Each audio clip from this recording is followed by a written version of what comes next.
best in comedy.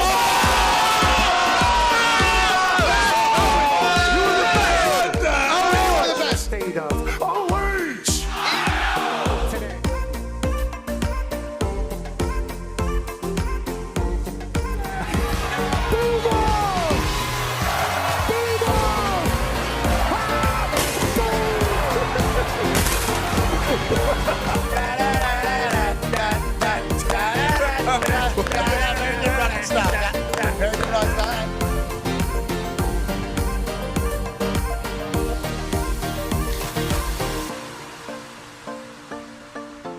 In Berkeley, California. You got it.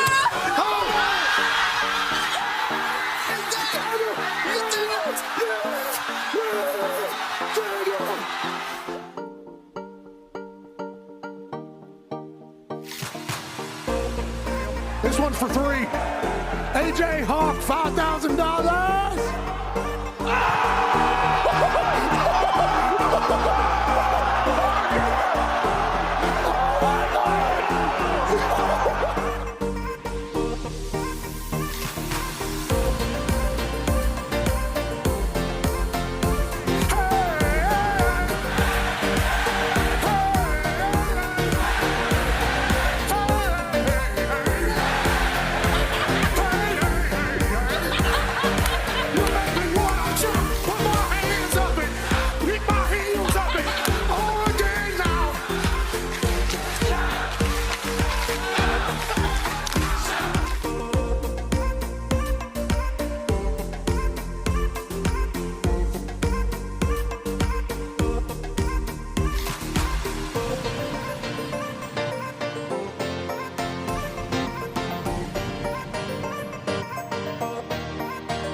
USA! USA! USA!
The following program is a collection of stooges talking about happenings in the sports world. It is meant to be comedic informative. The opinions expressed on this show do not necessarily reflect the beliefs of their peers, their boss, or ESPN. There may be some cuss words because that's how humans in the real world talk. If you are young, please seek permission before watching any further. Hey! What? Let's go! This show stinks, and the fact that you listen, we are very, very thankful for it. McAfee on the line with a gorgeous assist. The all-time leading tackler for the Green Bay Packers. You pig! Stop! Damn it! Be a friend, tell a friend something nice could change their life.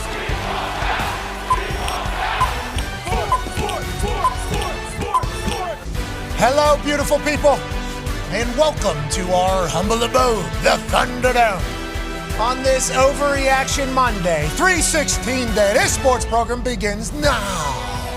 Right. Happy 3/16 day to all who celebrate. Obviously, we are referencing Stone Cold Steve Austin. And, you know, you got your Book of John, but Austin 3:16 says, I just whooped your ass. And the bald-headed man would go on to take over not only the wrestling business, but also pop culture and inspire a lot of working-class human beings and kids along the way. Somebody that told authority to go to hell, drank a beer, and kicked your ass. What? And that's basically a good thing for anybody that is like us in this particular world. And I had the incredible opportunity one time to share a couple beers with the Texas Rattlesnake. I had the opportunity to chug some beers with the Texas Rattlesnake. And then, you know what they say is you don't trust the Texas Rattlesnake because every once in a while, he'll, by God, you right in the stomach and send your jaw into about 30 different places. Now, that is after a full chug and more beer. We would have to fast forward about a minute and a half into this video to see that happen. But nonetheless, happy 316 day to everybody. And shout out to the WWE being awesome throughout most of our lives on that note. Now, back to wonderful sports. It has been a fantastic few days of sports, and we cannot wait to chat about it all. Football just had some breaking news this morning. Justin Fields, formerly of Ohio State, then of the Chicago Bears, then of the Pittsburgh Steelers, then of the New York Jets, now traded to the Kansas City Chiefs. Wow. That happened this morning for a sixth rounder. Okay, Patrick Mahomes tore his ACL in Week 15, as we all remember. Justin Fields being brought into Kansas City, potentially fill in for Patrick if he's not back by Week 1, which would be crazy with an ACL. Just like the Daniel Jones talk about him being able to be back for Week 1, seemingly a bit crazy, but obviously these guys are incredible workers and incredible athletes. Congrats to Justin Fields, get a chance to go to Kansas City. That's good stuff. Won a couple games for the Pittsburgh Steelers. Didn't necessarily blow up the stat sheet in any of those types of things. Anytime he has the ball in his hands, he's running. He's potentially the most athletic person on the field. We assume Andy Reid would be able to make the most of Justin Fields, his abilities, his talents. Throwing is obviously certainly a question mark. So much so that the owner actually came out after agreeing to pay him $20 million a year to be a quarterback.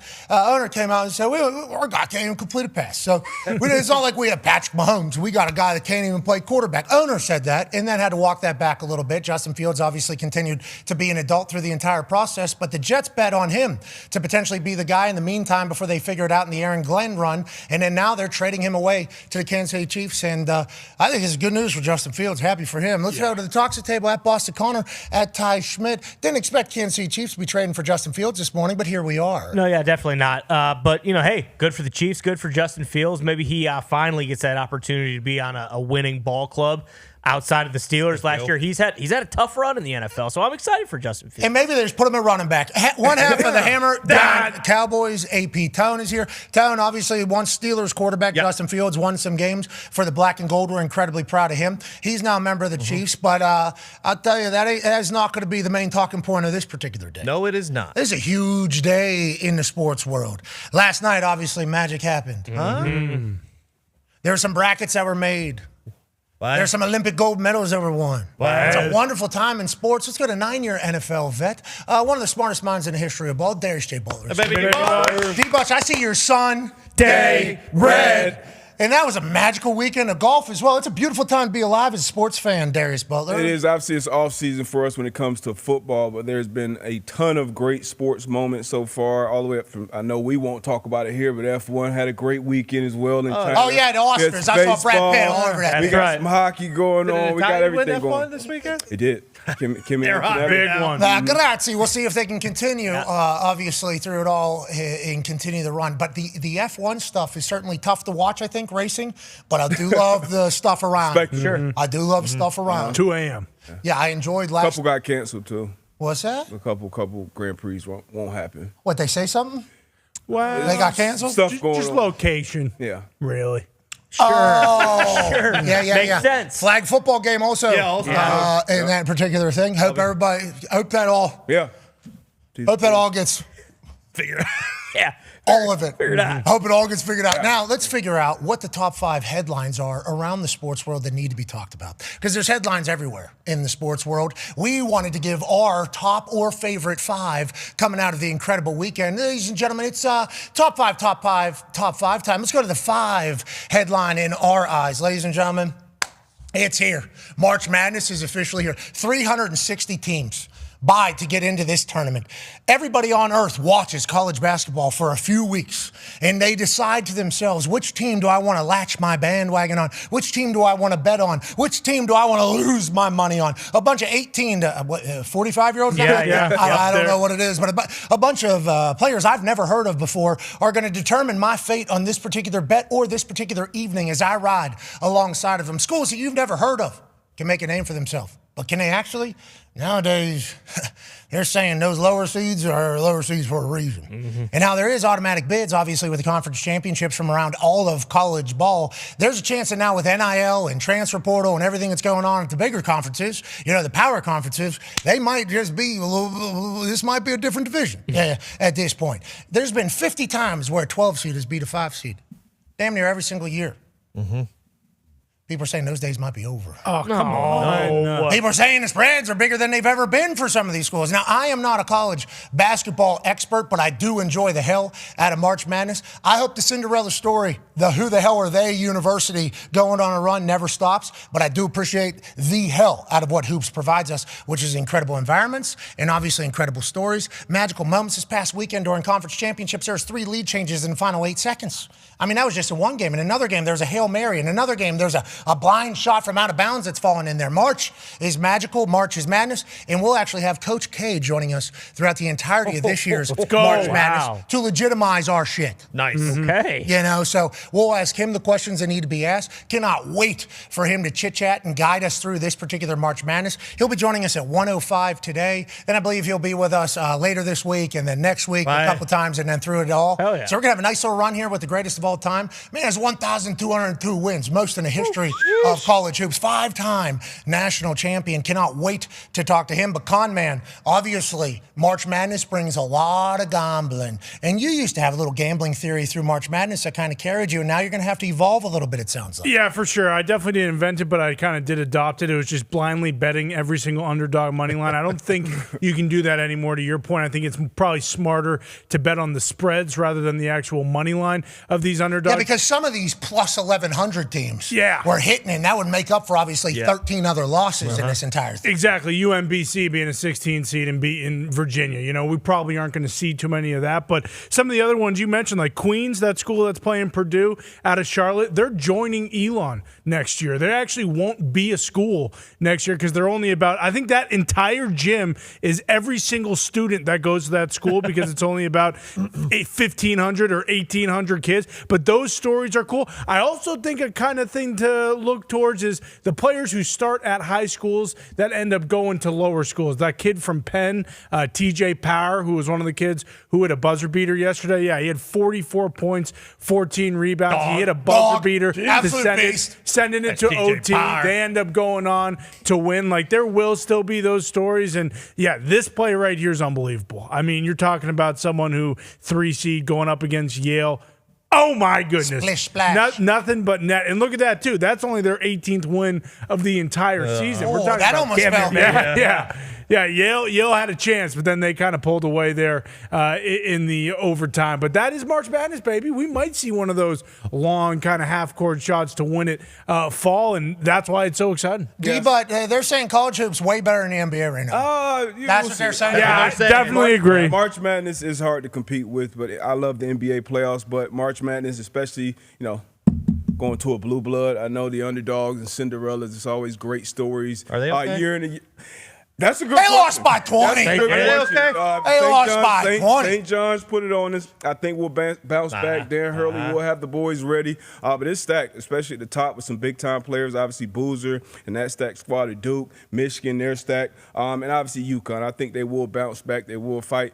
Darius Acuff Jr. out in Arkansas. Yeah. I'm excited. It's always one player who always captivates me. I feel like this player is kind of captivating America right now, so I'm excited to see. Yeah, who is he? What is he? I've heard this guy got pissed off and just killed everybody. Point guard out there in Arkansas. He kind of reminds me of maybe like an AI Stephon Marbury hybrid. Yeah. Just put the ball in his hand, let him figure it out. He'll drop dimes. He'll give you buckets, a 3-level score. You can get to the basket, mid-range, shoot threes. Just everything you want a young guard to do on the court. But, I mean, this is a preview to the draft. The draft is pretty stacked, especially with like college American players going into the next level. So I'm excited about this. I like the look too, the little sleeves. Sleeve hanging down. Little sleeveless. Coach I like. Kyle knows how to get them. Really like the moxie out there. Yeah, out there in Arkansas. We're going to be traveling, obviously, up to Portland. That's a long way up there. I love it. It's a home of somebody. One of our best players, Terrence Jones. Terrence Jones. But yeah, can't wait to get up there. It's a long way. It is certainly way up there. Arkansas is much closer than we are to Portland, but it is fascinating how the whole regions thing go. Excited to see. I guess the East, super stacked, but we'll find, obviously, how it goes. Women's bracket as well. West Virginia's about to win this whole thing, so look out. Everybody can just kind of wrap it up. Last tournament that West Virginia women's basketball team played in, they won it. And then guess what the next team that played in the tournament did? The rifle team, they won it. I saw that. West Virginia's winning tournaments right now. That's what I'm trying. I know there's others in here. Yeah, they got a They tough draw. certainly won their conference championships as well. Okay, but they need to know that the Mountaineers are coming. Is UConn going to win this entire Oh, thing? yeah, we're up there at the top left usually. I mean, we're always there. If we don't get to a final Minus four, 265 to win the Natty? Yeah. Yeah, this is a Not big this favorite. game. Yeah. Sarah Strong. You bet the Fudd. favorites on the women's side. They will cover. They dominate teams. I mean, we saw UCLA. They won by 50 points in their conference final. Like, there is a chance that if you go all chalk in the women's tournament, you can make out like a bandit. Is Gino still coaching that team?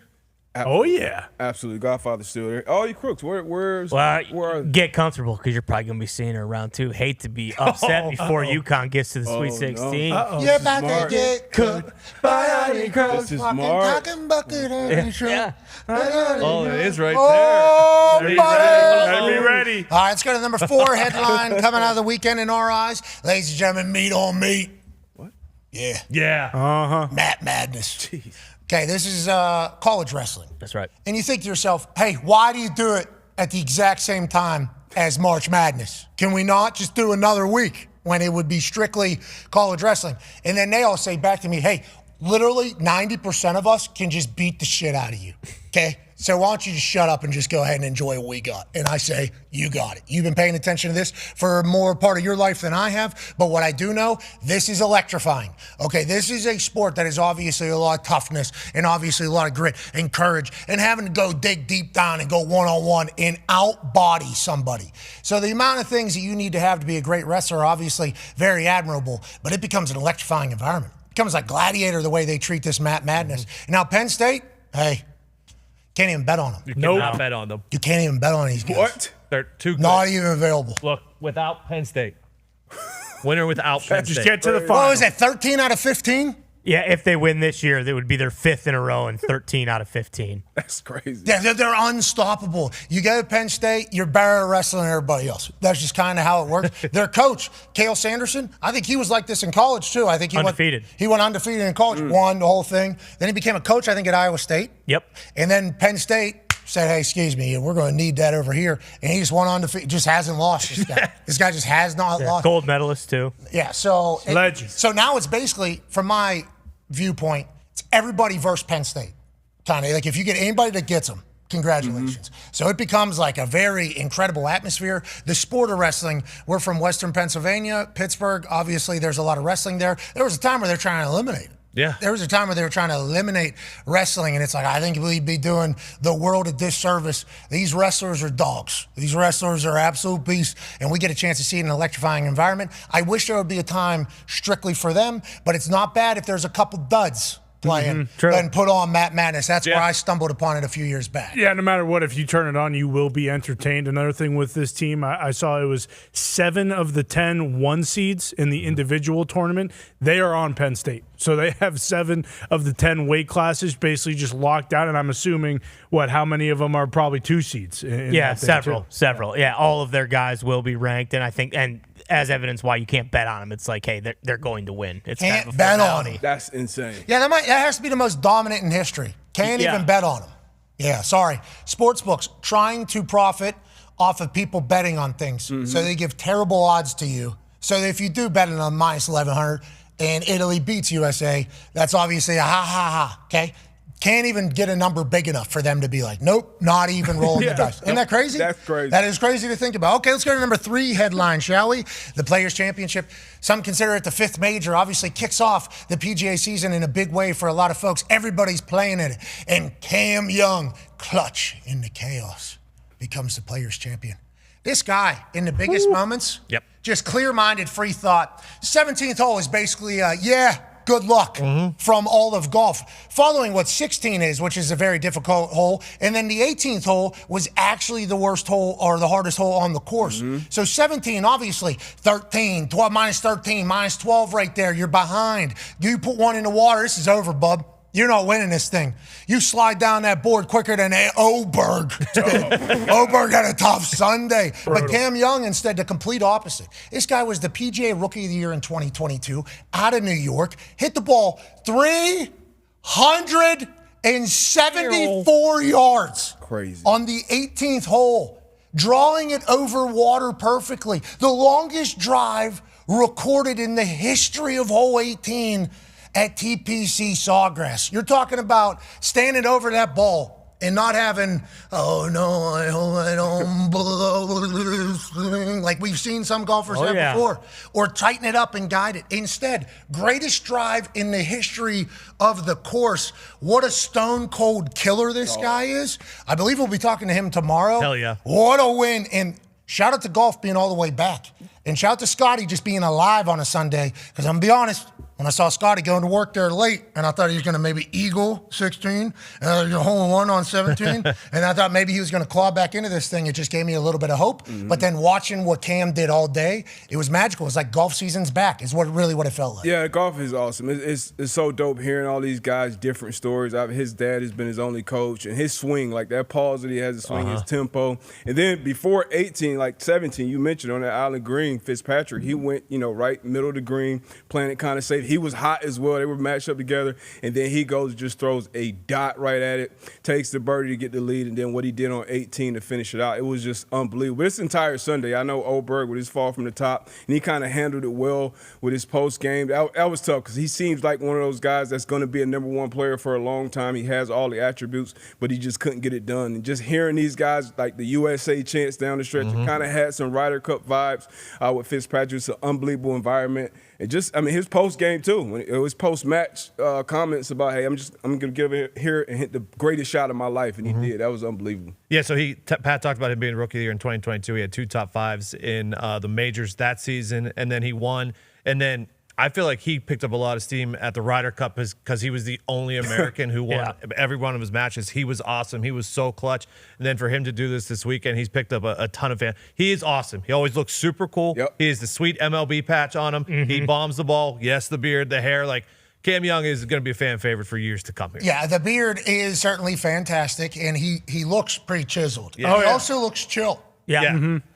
It's a weird in shape, but not jocked look. Golfer and shit. Yeah, it looks fit, exactly. And his walk is pretty cool. He has a pretty good, his shoulders sit well, looks like a dog. A good gait. Well put together. Yeah. No, because when we're watching golf, these are the things you got to look for. Yeah, exactly. There's not a lot of other things. Some wobble bodies out there, too. There are some wobble.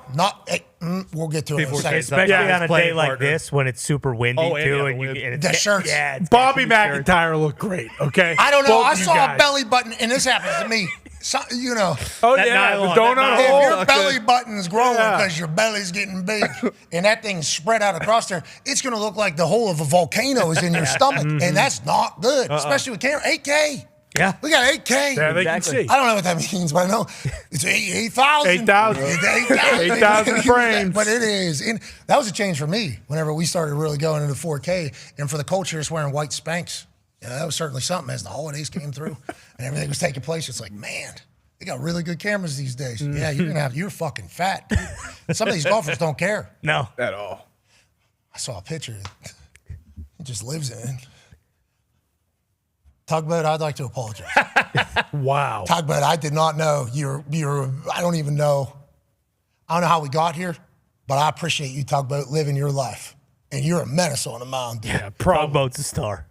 He's outrageous. I know. How do we get him on Pirates? How do we get Tugboat? You can't on afford Tugboat. Is he in MLB? I don't believe so. Sounds like you What? cut this He's guy. on the check. Guardians, Is he? A-level ball. On the A-level. Pirates. Well, A-level that's not ball. MLB. He's not in the MLB. Not in the show yet. He's ruffling around in the. You cut this guy a check. You throw $250K at the Guardians, and guess what? Tugboat's yours. Yeah, this guy is a professional baseball player. That's baseball, That's tugboat, baby. He jogged. No offense, Tugboat. Okay, when I heard your name was Tugboat, this guy gets it at least. He understands what's going on here. Okay, Tugboat's a great nickname. First time I've ever heard that. You also first human I've ever seen like this. They had some shots in the front too. Tugboat don't care at all. No, he don't. Tugboat. I mean, He's coming to carve you up. He did too. Yeah. Tugboat was a problem. Let's get him on the Pirates. Let's get him on the Pirates. Let's go to the number 2 headline coming out of the weekend. We appreciate any athlete that's able to do that. Yeah. That's why we were talking about it. Yes. Oh, yeah. It's unbelievable. I was a fat ass for a little bit. There's other legendary fat ass. You know who's not? Ladies and gentlemen, it has happened. For the first time in the history of the world, a team has won the gold in women's hockey, What? men's hockey, What? and sled hockey in the Paralympics, which we just accomplished. The boys went bananas in the third period. It was a cagey affair. Mm-hmm. It was a cagey affair going into the third period. And what did we do? We said, well, we've only won 4 of these in a row. Okay, we've only won 4 of these in a row. You think we're going to tighten up in the third? Absolutely not. Oh. Jack Wallace with an absolute snipe. Yeah, he had 3 goals. It was at one point they thought he had 4, but then Declan Farmer, greatest sled hockey player of all time, actually got his stick on it before it went in. But these boys are silky. I'm going to be honest. If you didn't watch, I think it would be hard for you to. Did you see that under the leg? Filthy. Under the sled. Where Mama Whoa. hides the cookies? Yes, Top exactly. shelf? Yes, exactly. And I saw they were trying to kill the puck at the end. So that was Dangle season. Oh, I bet. I mean, it was Dangle season at the end. I don't remember which guy it was. Dude hit a spin move with this thing under his right stick, okay? Spins on this sled, turns under thing back to the other side. I'm like, whoa, we are slicing and dicing these people right now. It was getting a little physical. Oh, yeah. Sure. It was getting a little physical out there. Yeah, but the boys won their 5th straight Olympic gold medal. And hockey just, pretty quickly here, I guess. Yeah. Just over the last couple, weeks, certainly a month and a half or so. I didn't know this. Sorry, Gumps. Mm-hmm. Football, we know. Yeah. Obviously. Football, we know. Mm-hmm. We know that, no doubt about it. Soccer going forward, it's ours. Gonna ride this into Cool it. jerseys came We out. know with that. We need sweet jerseys. Yeah, they're going to crush. We know that's our sport. I didn't expect hockey to be like this. I actually had to take, like a year ago, where I thought U.S. hockey was dead. Because to become a great hockey player, the amount of work and commitment and everything it takes to get there, I think there'd be too many distractions. People making too much money doing too much other stuff right now, especially with how athletic you have to be to make it in hockey. You have to be an absolute dog. We're talking like 5 a.m. on ice, putting all the shit on, and their cardio is just like never ending. It is. All of them have these massive asses. I mean, that's just coming from years of just skating and traveling and moving and living in other places sometimes, so you can be a part of a different league as opposed to going to your high school that doesn't have it. So the amount of commitment it takes to be a hockey player, I thought in our country, guys might get lacrosse. Sure. Lacrosse is starting to come up similar. Who knows? Maybe soccer, maybe just something completely different from it all. But it turns out it feels like they have numbers up in signups in hockey across the board, women, men, and I assume Paralympic sled hockey as well. Because we're going to be talking to Jack Wallace here in a little bit, I think in like an hour or so. And he obviously had a hat trick. He wins his 3rd Olympic gold medal. He had an accident when he was a kid. And he was probably going to be, who knows what his dreams were in sport. At 10 years old, I think his entire life changed whenever a skiing incident takes place with a boat and he loses his leg or something like that. And he turns to this as an alternative. And what a dream, man. What it is, it's such a cool story to watch and to experience and ride alongside. And I talked about my classmate, Colin McGregor, who obviously homerooms, alphabetical order, McGregor, McAfee. We were pretty close to each other, so I got to know him. He, I don't remember exactly what it was. Both his legs didn't work, though, but he had 2 crutches everywhere, literally just crutched absolutely everywhere. And then one Monday he came in and he had like a medal on, and I was like, oh, we're wearing necklaces. That's sweet. What happened? He tells me about winning this. They call it sledge hockey. I didn't want to say it wrong, but According to Wikipedia, it is sledge hockey. Sledge hockey or whatever. Yeah. So he had just won a sledge hockey tournament over the weekend. I was so pumped for him. I remember being like so pumped. And I guess Pittsburgh has a good background in it. Obviously, the North has it. And now we are 5-time world champs, and hockey's completely ours. So I'm pumped about watching the boys yesterday. Yeah, you mentioned, I think the number was over 100,000 boys and girls signed up for youth hockey this year. It's the most most they've ever had. And Declan Farmer, we brought him up before. I think he set the record for most goals by someone or something along those lines. And some of the stories, too, of just adversity. One of the kids on the team was adopted from China. He was a born paraplegic, I believe, and he made it onto this team for Team USA. Like, just the stories of adversity are endless when it comes to this. And then for them to win gold and it being, their 5th straight gold medal, it's like, yeah, we do own the ice now. Yeah, and they're sprinting. It is. Upper bodies for days. Yeah, I can't wait. Yeah.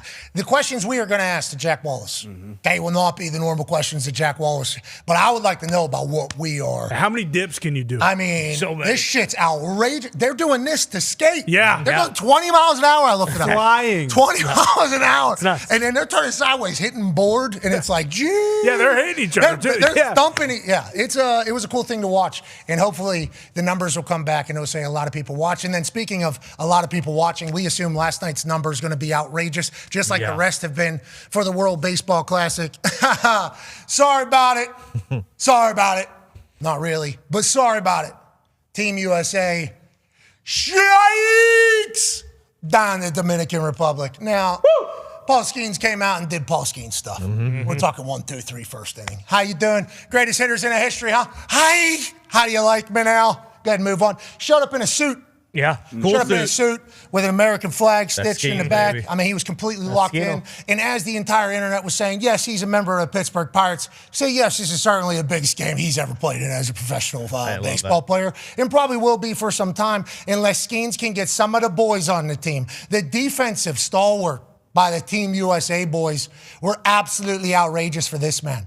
And I think they understood that America was putting their ace out there. And I think the boys understood the narrative about them whenever they lost to Italy and almost didn't make it in. The boys want to put on a show. The boys want to put on a show. And let me tell you, they did. Let's go to the bottom of the third. 2 outs. Okay? Dominican Republic up 1-0. Tatis right. Aaron Judge. Big ol', hefty, durable hose. Off an elbow injury, right? Yeah. Everybody was wondering if he's going to be able to throw. He threw that, 96 miles an hour or something like that, Ty? Yeah, I believe it was the hardest recorded throw he's had in 3 years. For Judge especially, his defense was kind of the thing that showed out last night, not his offense, and it turned out, crucial. And the guy that tagged him out right there, Gunnar Henderson. You ever heard of him? Well, learn the name. This dude's name is Gunnar, and he hits bombs. Big dong to tie it up against the Dominican Republic. A lot of people say he looks like me. Don't love that every white person kind of looks alike, but I could see it, and I take it as an honor. A man that doesn't look like me, a man that looks like the future of baseball potentially. Tony's boy, Roman Anthony, hits a bomb. 2-1. Only solo shots, though. We did leave some ducks on a pond. Don't love that. That's baseball, though, I guess. Roman Anthony hits an absolute bomb. And then we talked about Aaron Judge with a huge hose. How about the mitt, kid? Huh? How about a 33-year-old captain laying his body on the line? Looking like LeBron James diving around the basketball court. Yeah, saw that. 40-plus years old. Year 23, going to do it. And then Aaron Judge says, you know what? I'm lucky and honored to be captain of this Team USA. He says, I'm going to hit a ding-dong. How about it, boys? Aaron Judge is back. Captain America, cash in your home run bets. Yeah, right. Oh, man. Yeah, right, says Julio Rodriguez. Who pimps a home run robbery, which is one of the reasons why we love the Dominican Republic baseball team. But it was like we were watching a movie. Everything you wanted to see from a baseball game was happening right in front of your eyes. Aaron Judge with an insane outfield play. Well, how about Bobby Witt with an infield snag to Bryce Harper? He's been doing that all day. This guy's a magician, Bobby Witt. Yeah. The Royals seemingly got a lot of talent over there. Am I going to become a Kansas City Royals fan? Potentially. Let's go back to who's a Pittsburgh man. Bednar comes out the renegade. Gets himself in a little bit of a situation, but ends up striking out the side. That's Bednar baseball. And then let's go to the final pitch of the night. The final pitch of the tourney for the Dominican Republic. Mason Miller out of Pittsburgh. Strike! I don't want to hear it. No. Don't want to hear it. I don't want to hear it. Doesn't even matter. Because me, non-baseball guy, a couple years ago, whenever I heard there could be a fucking robot as the ump, I said, let's do the robot as the ump. I was told, no, it's the intricacies of baseball. Understand what the umpire strike zone is. I mean, you're obviously up for a lot of debate whenever you're that subject. That's baseball. Okay, you don't really get it. You don't know baseball. You grow up in baseball. We can't have robots make a decision. This is a human game. The umpire, in his eye, certainly matters more than any robot ever could. They don't really know the game, and the pitchers can know the strike zone too. They can start working it. It's part of the game. That's part of the game. Mm-hmm. So in the 8th inning, when I see a fucking same pitch, and it's a strike, and then in the 9th inning, when I see the same 2 inches lower, they're saying, than any other pitch in the history of baseball. That's what they're saying. To ever be called a strike. And it's called a strike. It's like, hey, the umpire called it a strike. It's a strike. I don't know why the people who are telling me that the intricacies of the umpire calling the strike or the ball are now telling me the Dominican Republic grew up. Jet Passion's on an entire warpath saying that's not good for baseball. Jet, I thought we didn't want the robots. If we want the robots, let's do the robots. But if we're doing umpire says, umpire goes, strike! And I would certainly be pissed if I was the Dominican Republic boys. Sure. Because they were electrifying and fun to watch. They left some ducks on the pond in some key moments. A lot of them. In some key moments. But obviously, that last pitch is not how anybody would have wanted to see that game end. But umpire says it's a strike in my eyes. And by your words, baseball people, that's a fucking strike. And that's how it's supposed to be. Mm-hmm. Yeah. Now, I appreciate the fact that Paul Skeens plays for the Pirates. Bednar's from Pittsburgh. Mm-hmm. Mason Miller's from Pittsburgh. Mm-hmm. Pittsburgh basically beat the Dominican Republic last night. A little help from the umps. I like that. Where was he from? People are pissed. Yeah, let's not look into where this umpire is Maybe from. the bird. People are not happy about this. Well, even Jet Passion, Americans are pissed I'm watching this entire thing, which we got one. Yeah. It's good. Exactly. Sucks for the Dominican Republic team. It does. They should be mad. But even American baseball seems to not be happy about what happened. Yeah, I think it was more so people just didn't want to see that good of a game end like that. You know, it's like you have this unbelievable NFL game and then like a PI call or something that outside of what should impact the outcome kind of does. But like you said, like that is part of baseball. Like every umpire's strike zone is a little bit different, and it's not like, yes, the tweets are coming out about how this was 2 inches lower than any other called strike in the history of the World Baseball Classic. But, you know, like that's tough. The fact that they have stats. Hey, that's good pitcher, though. Exactly. That's good pitch. He snapped that shit off. That's good framing. That's all the above. And, you know, so I think that's why people are more so upset. Not that we won, but because, like, that game was so good. You talked about how it felt like a movie, kind of just taking haymakers from the left, then the right, then the left, then the right, and then it ended like that, and it kind of just gave you like the feeling like, man, for how good that was, it does kind of suck that it ends like this. But that's only if you're from the Dominican Republic. I love the game, and I was juiced up that we got that call. Yeah, it was incredible. And what did Albert Pujols say? What did the manager of the Dominican Republic say? Did he go to the podium and start bitching a moment like Americans were, or did he just say like, that's baseball, baby? Because I'm pretty sure he just said, that's baseball, baby. All right, well, joining us now is the skipper for Team USA. Let's go. A man who has led the boys now. Yeah. To the finals of the World Baseball Classic. Who they play against, we find out tonight. Ladies and gentlemen, former player for 100 years in MLB. Host of a morning show on MLB Network. Skipper for Team USA Baseball, who are in the finals to become world champions. On Tuesday night, Mark DeRosa. Yes, Come on now, let's go. Hey, you did it. Hey, You did it. we kept receipts, Pat. Yeah, I'm sure you did. Hey, it was. We coming. heard the noise. Hey, Ty was even killing you a little bit. It felt like. Oh, I'm well aware he was. I had to.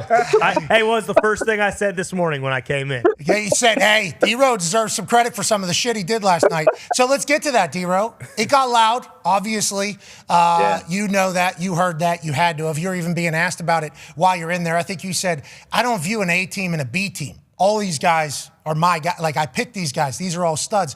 So I think you got most mad about the narrative that you put in shitty players when you're like, we don't have any shitty players. But you could admit that whenever you say, like, we're in and then you weren't in, probably put you in a little bit of a bind there, right? I know you're past it and you're in the finals right now, but did you learn anything from that whole process? And how did the boys respond to you getting murdered by everybody? Yeah, well, they said welcome. Oh, this is our life. Aaron Judge, you should see okay, I like that. Yeah, I mean, I completely misspoke. There's no question about it. I put the cart before the horse going into the Italy game, and we got caught. They smacked us.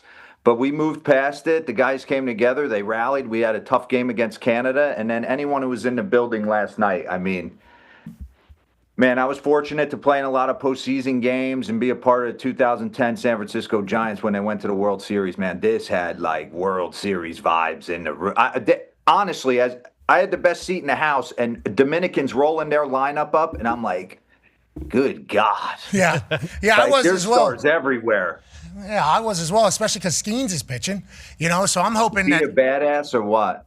Okay, tell me about that. He shows up in a suit. I think both of his starts here, all dialed in. A lot of people are saying this is the biggest game, obviously, he's going to play in because he's a member of the Pittsburgh Pirates. I think Pirates got better this offseason. They did. Okay, they got better this season. Maybe he's recruiting some of the boys, too, to opt out of their contracts, come play for the Pirates for, league men, if they could possibly do that, because that's what the Pirates would be able to do. But tell me about Paul Skeens. Tell me about Logan Webb. Tell me about these aces that have kind of shown up for you guys in a big way. We kind of felt like when we looked at the whole tournament, we needed to put our best guy in the semifinal game, and it kind of came down the road that Paul was going to get this start, and we kind of mapped it out moving backwards towards that because we felt like maybe the Dominican, the way it lined up, would be in that spot for us. Showed up in an electric blue suit, white collar, ready to go. You talk about robot umps. This guy's a robot. I mean, he is process oriented. He wanted the moment. You can kind of tell in the first inning, like, right? You're looking at Luis Severino. He threw a hell of a game, but he was at like 99 miles per hour, which is not the norm for him usually. And you knew he kept like just churning out his energy. And eventually he was going to have to come out of the game.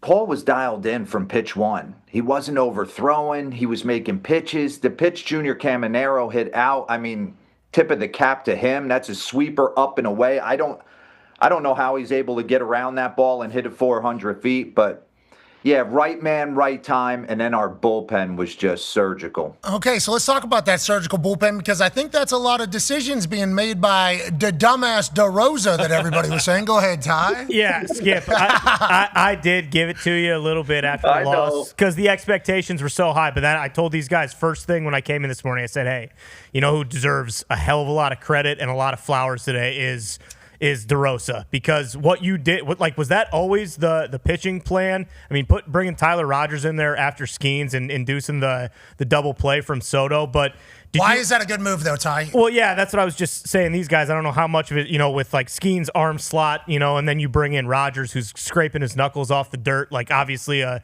tough adjustment to make. But was it always the plan then? With Griffin Jackson, Bednar, to Whitlock, to Miller, which we've seen has been, unbelievable. And how difficult is that really managing that when these teams obviously don't want you throwing their closer, 3 times in however many days with however many pitches they're going to end up throwing? Yeah, you take that all into account, Ty. Honestly, the bigger question for me was we had talked about that the night before. Like, we were up to like 2, 3 in the morning kind of looking at this team and where we could find lanes for bullpen guys. The biggest problem is you have that 3-batter minimum, right? So if you run a lefty in that spot and he doesn't get Soto, he's got to stare Vlad down with the game on the line. And we like the matchup better in that. It wasn't perfect. To be completely honest with you, Tyler Rogers is a killer, right? Mm-hmm. So we just wanted to give him a different look, but our fear is if Soto got on the bases loaded when Vlad came up, who gave us the best option to get out right there? And we knew he would keep him in the park at least and keep him on the ground. So we looked at it a variety of ways, and it's funny, when I went out to take Paul Skeens out, great job, big boy, and he walks off the mound, and Will Smith turned to me and goes, who's coming in? And I said, Tyler Rogers. He goes, all right, I wasn't expecting him. It kind of all came together. But yes, after we got out of that inning, we were going Jax, Bednar, Whitlock, the Grim Reaper. The Grim Reaper, Mason Miller. I mean, Is that his name? Is that his name, the Grim Reaper? Might as well be. I think that's what they call him. Yeah. He's outrageous. He's a Yinzer, as you know, I assume at this point. Hey. Yeah, this guy's outrageous. A lot to do about that strike call to end this thing. Your thoughts? I gave my take on baseball. Told me over the last 4 years as I've been kind of letting baseball know I don't know much about it. I'm sorry. I'm trying to learn about it. I can't this year. Sorry, go next year. Baseball people telling me the umpire strike zone is one of the most important parts of baseball. Can't have a robot doing that.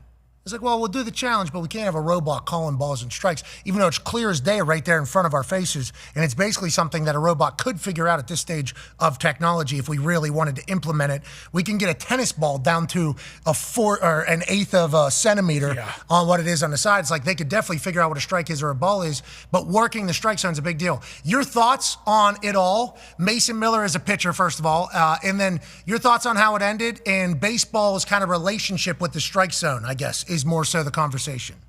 Yeah, I think it's like there's a bunch of narratives and parts that go into that one. Number one, Will Smith's one of the best framers in the game, right? Just pulling that through the zone right there. I think if you take the box off the screen, that ball's got a lot of plate. And then I have a lot of pride in. He was my old teammate 2009. I watched Albert Pujols win an MVP in St. Louis. The way he handled the post game. Listen. I don't think the game was decided on that on one call. There was a lot of great plays. Ultimately, we're going to get the ABS into the big leagues next year, and I'm sure it'll be a part of the next WBC. But I was happy as shit. Boy, it's nice to see one of those go your way, especially in that huge mouth. Look at you. Yes. I was the where we go, like, right? Like, so if Mason can only go 25 pitches in that inning, or we were getting someone warm after that at bat. So, there's all these little rules and guidelines to the parent clubs that we're trying to honor, and at the same time, everyone's heart's invested in this. Like, you saw it out in Arizona. These guys really care, and they want to get it done. They want to represent their country and win this thing. And we knew the magnitude of that game. I mean, that place was on fire last night. Yeah. Okay, so let's talk about where the boys are now versus whenever we saw you guys live, because obviously that was day one. I think we're taking pictures. We're getting uniforms. We're having our first training, maybe getting to know each other a little bit more, even though the boys are obviously familiar with each other. You know, some guys hanging out. I think you guys had somebody had you over to their house. I forget who it was, had a dinner for the boys. I think you had you guys went out maybe for another dinner. It was like basically your training camp was happening there for a couple days before you got right into it. Where are the boys at now? And what did the scare of potentially not making it out of pool play do? And how did you see the boys respond in that? Yeah, I think it completely refocused them. I mean, still, truth be told, I'd love to show up tomorrow night and have the bats just explode. We haven't been able to get the offense truly going the entire tournament, which would be nice. It's just a credit to our arms, man. Logan Webb was nasty. Our bullpen against Canada was nasty. And then to do what they did last night against that lineup was just absolutely heroic. But I'll say this. Everyone's here. We're getting ready to go out for optional hitting and optional throwing and all that stuff, and everyone showed on that bus. These guys want it, man. They want it bad. Optional stuff the boys showing up to. Hell yeah. Mm-hmm. I saw Juan Soto, and I'm like, he signed a $750 million deal. Yeah. Mm-hmm. These guys are warming up. Tatis, I looked up his deal. I look up Aaron's deal. I look up, what Skeens is projected to make. And it's like, I appreciate the fact that they're all, they were pimping the shit out of stuff. Hey, I love that the minute did you guys enjoy it, hate it? Because you guys have obviously. We knew it was coming. Okay, good. Yeah, you guys watching the highlights of them celebrating? Because you guys went a little bit different way. Go ahead, Con Man. Yeah, Skip, I owe you an apology, too. I made a lot of jokes. I got my jokes off, too. So if I didn't say that, I'd feel bad. But tried to cancel me. No, they were trying to cancel your morning show. Yeah, we were trying to cancel you. It wasn't us. It wasn't us. We're broadcasting to you, baby, what was happening. Fair and unbiased, and also when a joke's there, you can't not expect us to take a hack. I mean, come on. But thinking about this team, Roman Anthony, I'm a Red Sox fan, kind of knew of him, but now it feels like everybody knows him, and he's completely exploded. He's only 21 years old. People are saying he could be the MVP of this entire tournament. What have you seen from him? What do you think about his kind of performance so far? And are we currently watching, what will be the next 15 years of baseball with this guy? Because I forget who said it, but they basically said too, like, hey, Roman Anthony's going to carry this torch for the next 5 World Baseball Classics. Yeah, special relationship with him. We're paisans, right? Like they were rolling out a bunch of different food the other night in Houston, and me and him were the only ones that dove in on the cheese ravioli. So we looked at each other, made eye contact, and the Italians bailed us out too. Yes, they did. At the end of the day. Well, D-Ro, they kind of put us in a little bit of a spot too, which is kind of Italian of them. did. Kind of Italian of them. Put us in a spot. Brought us right out of it. That's right. That was very nice. Right out. Yeah, it was very nice. Grazie for the ravioli. But yeah, Tony's boy, Roman Anthony, seemingly a special talent. Yeah. Special. 21 years old to come in, handle himself the way he has. The quality of at bat, the way the moment's not too big for him. Starting every game, getting the rookie treatment on the bus. He's lugging this 1,000-pound speaker around with him every day. I want to get someone else to carry it for him because he's been carrying us. So, you're going to have for the next 15 years a nice time in Boston with this dude. I'll tell you what, not just in Boston, maybe 5 years, next 5 World Baseball Classics with Skipper D-Ro. It didn't look like for a little bit. It didn't look like that for a little bit. It didn't. We were on life support there for a second. They were taking your name off the outside of the door. Mm-hmm. They were saying, hey. Taking the parking spot. Hey, I learned a valuable lesson, though, right? What's that? It's quick. It can happen quick. Yeah. Very fast. I mean, I'm from Jersey, man. Don't think I'll forget. I won't forget. Our goal is to win this thing. I'll take the high road for now, but. Yeah, we know. Hey, yeah, we get it. Oh. Yeah, you have to. Some of it warranted, though. You have to look in the mirror and say that. But there was a lot. Yeah, you have to do that. Okay, 2 quick questions here. Obviously very important, both of them. Go ahead, Tone. Yeah, Skip, you talked about, the arms and, doing what their clubs want you to do. Bednar, Whitlock, and Miller have now gone in back-to-back games. Obviously, Scooble's back with the Tigers. Skeens is done. I believe Noel McLean is supposed to start the final, if what I'm hearing is correct, and maybe a Boston Red Sox who got scratched yesterday could be coming to town as well. What's the situation like? What's the situation like with the arms and availability for the final? Yeah, Nolan's going to start the game for us. That I saw that too. The Garrett Croce. I tried to get Garrett on this team from jump. And I think we would have had him if he didn't work so hard for the Red Sox. He had, threw a ton of innings for them, and it just didn't make sense for him. We're going to have those conversations. I would say Whitlock's good to go. Mm-hmm. Bednar's had to grind the last 2 out of 3 nights. That one for me, I don't know. I don't know if the Renegade's going to be available for the finals. And Mason certainly wants the ball, but we shall see. This is what we do. We'll be on the phone after this workout with a bunch of teams, kind of seeing where they're at. Okay, how many balls can this guy throw? 7. Can you give me 9? Yeah. Can I get to 9? Yeah. Can I get 9 pitches out of this guy? I'm looking for a 12 here. Bednar loves that. He loves that, though. He loves getting jams. He likes to work out. Yeah, I appreciate, though, that all this is happening behind the scenes while everybody's telling him he needs to be the furthest thing away from this team. He's like, there's billions of dollars here that are being talked about at all. And I think, going forward, I know it's probably always going to be a thing because of all the information we have and all the sports science and all that shit, especially with how much money's being invested. MLB has to realize this WBC might be the best thing you guys have. This might be, like the NHL, they had 4 nations drop in there, and everybody's like, they figured out the All-Star game. They figured out, you guys are just doing your All-Star game before the season. That's what you're doing. And it's not just, the pros. It's minor league. It's everybody that you can basically get into it. Because this is MLB run, right? This is an all-star game before the season even starts. This is spectacular what you guys have done here. So it's interesting about the limiting of the best players on earth potentially happening behind the scenes because they feel like they probably have to for the season and how much more baseball is still to be played. But it's like, man, I hope you guys understand how special this is. This is good for baseball here, D-Ro. All of this has been very good for baseball. You guys having success, I think, is very good for baseball in America, brother.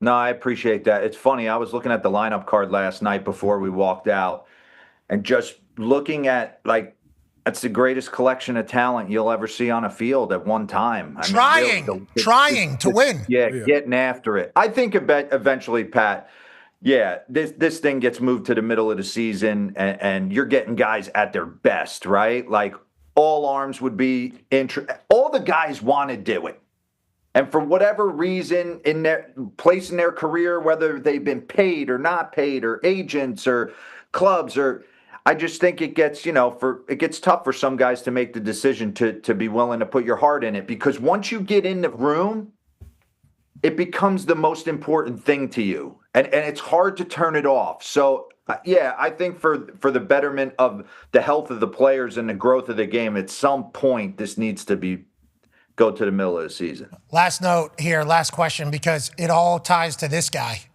The guy who committed to this, your first call, the captain. Go ahead, D-Bud. Yeah, you talked about all that talent in the lineups. Even for a casual like me, I expected bombs. I expected the shootout, even with the great pitchers on the mound, starting with Skeens. But Judge's defense, and specifically that throw when he threw out Tatis at third, I feel like that kind of changed the game. I feel like Tatis held up at second later on. Wells held up at third at a point where he could have scored. What was that play like in the building? It was unbelievable, man. We actually saw him he was slowing down around second base and kind of like almost baiting him that he was going to hold up. And as soon as he went, Judge has got an absolute cannon. I mean, so an aggressive base running play by Tatis, that's how he plays the game. I'm glad he tried it. Judge has been on it. Ultimate leader of men. This guy is a monster. Yeah. A monster to be around. Better dude off the field, deals with all the noise and all the pressure that's put on him with grace and class. And J-Rod doesn't rob that homer. Yeah. Yeah, he has one of the greatest nights in the history of sport. Yeah. I hit home run plus 175 or something like that, Aaron Judge. If this isn't a robbed home run. He's been fun to watch throughout this entirety. Getting a chance to chat with him, obviously very cool. Seems like the consummate pro. Sounds like you think the same thing. And he does have an aura around how large he is. Just like you do. You have a great energy. I think that's why they picked you to kind of do what you're doing right now. It got hot in the kitchen for a bit, but you stood in there. And guess what? We might have some chicken palm on the other side. Yeah. We might have something good. You brought in I brought a little bit of it upon myself. You're 100% right. A little bit. No question about it. Little bit. You did. I mean, we got back. they went a little hard in the paint. Yeah. Yeah, they saw an opportunity. A little bit. You disrespected them a little bit. The Mikuya coming in. What was the thought behind this? Because I know you had Phelps in during training camp. I think you had Jack Hughes and the boys send you messages after the Olympics going in to Team USA Baseball. I think you've been trying to continue to showcase America to the boys. Is that kind of the goal of the initiative here? Or what is it about your angle of how the team approaches this versus everybody else maybe? I mean, I think for me, my first conversation with Skeens was, why are you doing this? Why are you so gung-ho to do this? And he said, I want to do this for every serviceman and woman that protects our freedom, right? I think getting in the room with these guys, it's such a blessing because it's just a collection of talent and you get a chance to hang out and see how they go about it and work. But I think you got to honor what's on the front, right? The people that protect our freedom. That's why we want to represent the United States of America. 9/11, I grew up in New Jersey. I grew up playing wiffle ball, and literally the backdrop to my wiffle ball games was the Twin Towers. And when those fell, that impacted me in a massive way. And I felt like Robert O'Neill coming in and kind of addressing that situation, kind of get these guys on track about why we're doing certain things. So just, different messaging. Wasn't trying to go for any angle, just kind of honor the servicemen and women that protect and allow us to play the kids' game. Now, I know you guys are called managers and ours are called coaches. Okay, I still don't fucking get it. So you're managing is what I should say, I guess? Is that what you're doing? Coaching is how we speak. Coaches do the same thing, try to figure out different ways to relay a message. You're trying to get perspective in for what you're playing for and what this could be and what this actually means. And that's your style of motivation, brother. You're doing a lot of managing, or as we like to call in the rest of the world, coaching. And we appreciate the hell out of you doing that. Get the boys focused. We're in the finals now. Hey, let's go. Here you go, Let's go. Get it. Come on, Skip. Thanks for having me. All right, and we don't know how long it's going to last, That's Manager DeRosa. Thank you, buddy. Love you, Skip. It's quick. Yeah. It's quick. Stacking no chips. Who will we play, Venezuela or Italy? Yeah. Venezuela favored, minus 190 money line over Italy plus 155. That'll be tonight, 8 p.m. Eastern on FS1. Why wasn't this on Fox last night? I don't know. That's huge. That's a new. great Family Guy was on. No, it's a huge new Hell's Kitchen. Yeah, I believe. No, I think it was Mormon Wives or something. Mormon Wives, The Secret Lives of Mormon Secret Wives. Lives? New season is out. Well, I don't know. Whoever directed it sucked. The camera broadcast? cuts? Camera cuts. It was bad. It was bad. Like, obviously, Awful. the game was incredible. The environment was incredible. But, like, you're winding up a pitch and you're cutting this. Like, I'm like, It's insane. it was, like, weird. So this is what I think about golf, too. I think they figured it out. Basically. Yeah. Yes. Like, like when Liv was coming in and they're like, we're going to broadcast it differently. It's like, hey, golf's figured out. We need the little tracker thing. We need it behind it. I want to see the swing. I want to know how far it is. I want to know what club they're using. Yep. I want to know what shot they're having. Leaderboard. TV, the leaderboard, yeah. This is golf. We have it figured out. You could do it in a different style with music if you want to. Baseball feels like it's pretty figured out. Certain. And if you have a couple extra shots, I guess like picking and choosing when you drop those in. Like if you have a handheld 4K or whatever down on the field, Yes. that is like an added shot that's down Or the first ump baseline. cam You got to pick and choose when you get those in there, but it can't be during the action, especially if it is the best pitcher on earth taking on some of the best hitters on earth. Like I agree, there was a lot of decisions being made. And now granted, we don't know what's available. Maybe something drops too that they don't know. Maybe the camera drops off that they have to cut to another one. That shit will happen to us where something will drop out and we have to go to something else. So maybe there's that type of shit going on. We have no idea. But there was a lot of stuff that I'm like, that's a tough decision to make right there. Because you know somebody has to make that decision. It's like, what did you think you were going to get? Which is always, in the moment, I guess, a little difficult. Foxy has to do it all day, every day.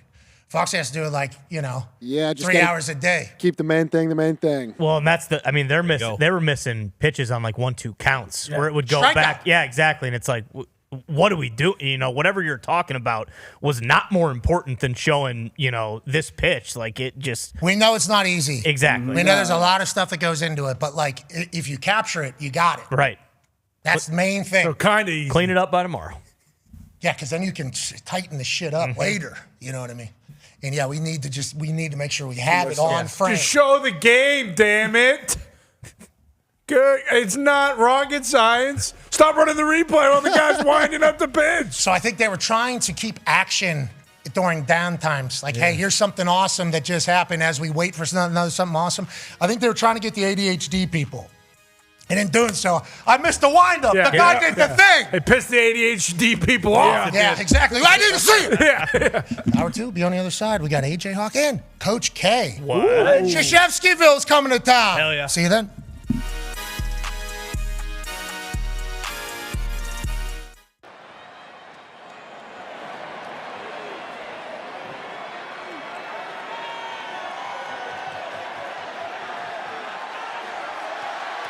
Here we go. Now it's time to celebrate. Is it?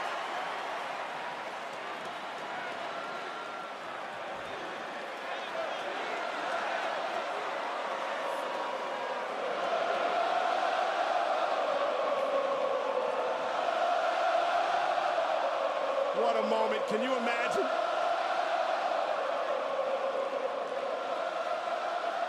McAfee for his boys. For the brand. Now the celebration is on. Brad McAfee and Stone Cold Steve Austin. McAfee's wanted to drink beer with Stone Cold forever. What a magical moment. A dream scenario. Brad McAfee wins his match at Wrestlemania and shares a beer with the Tex. Oh no! Stunner! Stunner! Stunner! Stunner! Austin stuns McAfee! I hate to say it, but DTA, Pat, don't trust anybody. Especially the dirtiest son of a bitch to ever play the game. Austin 316 says, I just stunned Pat McAfee. I guess Pat can enjoy his victory when he wakes up.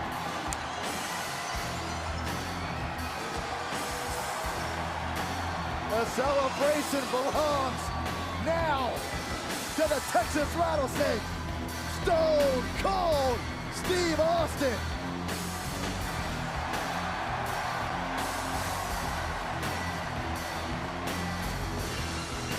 Oh my, what a couple of nights. Oh, there he is. Yeah, hit back. Celebrate. Give him about 10 minutes. I'm surprised you're even here tonight after last night. I didn't expect Austin to be here tonight. Okay, Pat, I like it up so. Better, Pat. Have punches? I respect the game. Stone Cold Steve Austin with another WrestleMania moment. In the city where it all started for Stone Cold Steve Austin 30-plus years ago, the Texas Rattlesnake with a Texas-sized celebration in Dallas. The following program is a collection of stooges talking about happenings in the sports world. It is meant to be comedic informative. The opinions expressed on this show do not necessarily reflect the beliefs of their peers, their boss, or ESPN.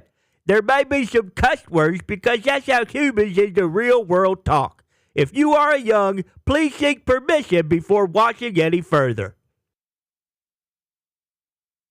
Hey, why? Let's go. This show stinks, and the fact that you listen, we are very, very thankful for. McAfee on the line with a gorgeous assist. The all-time leading tackler for the Green Bay Packers, You pig! damn it! Be a friend, tell a friend something nice could change their life.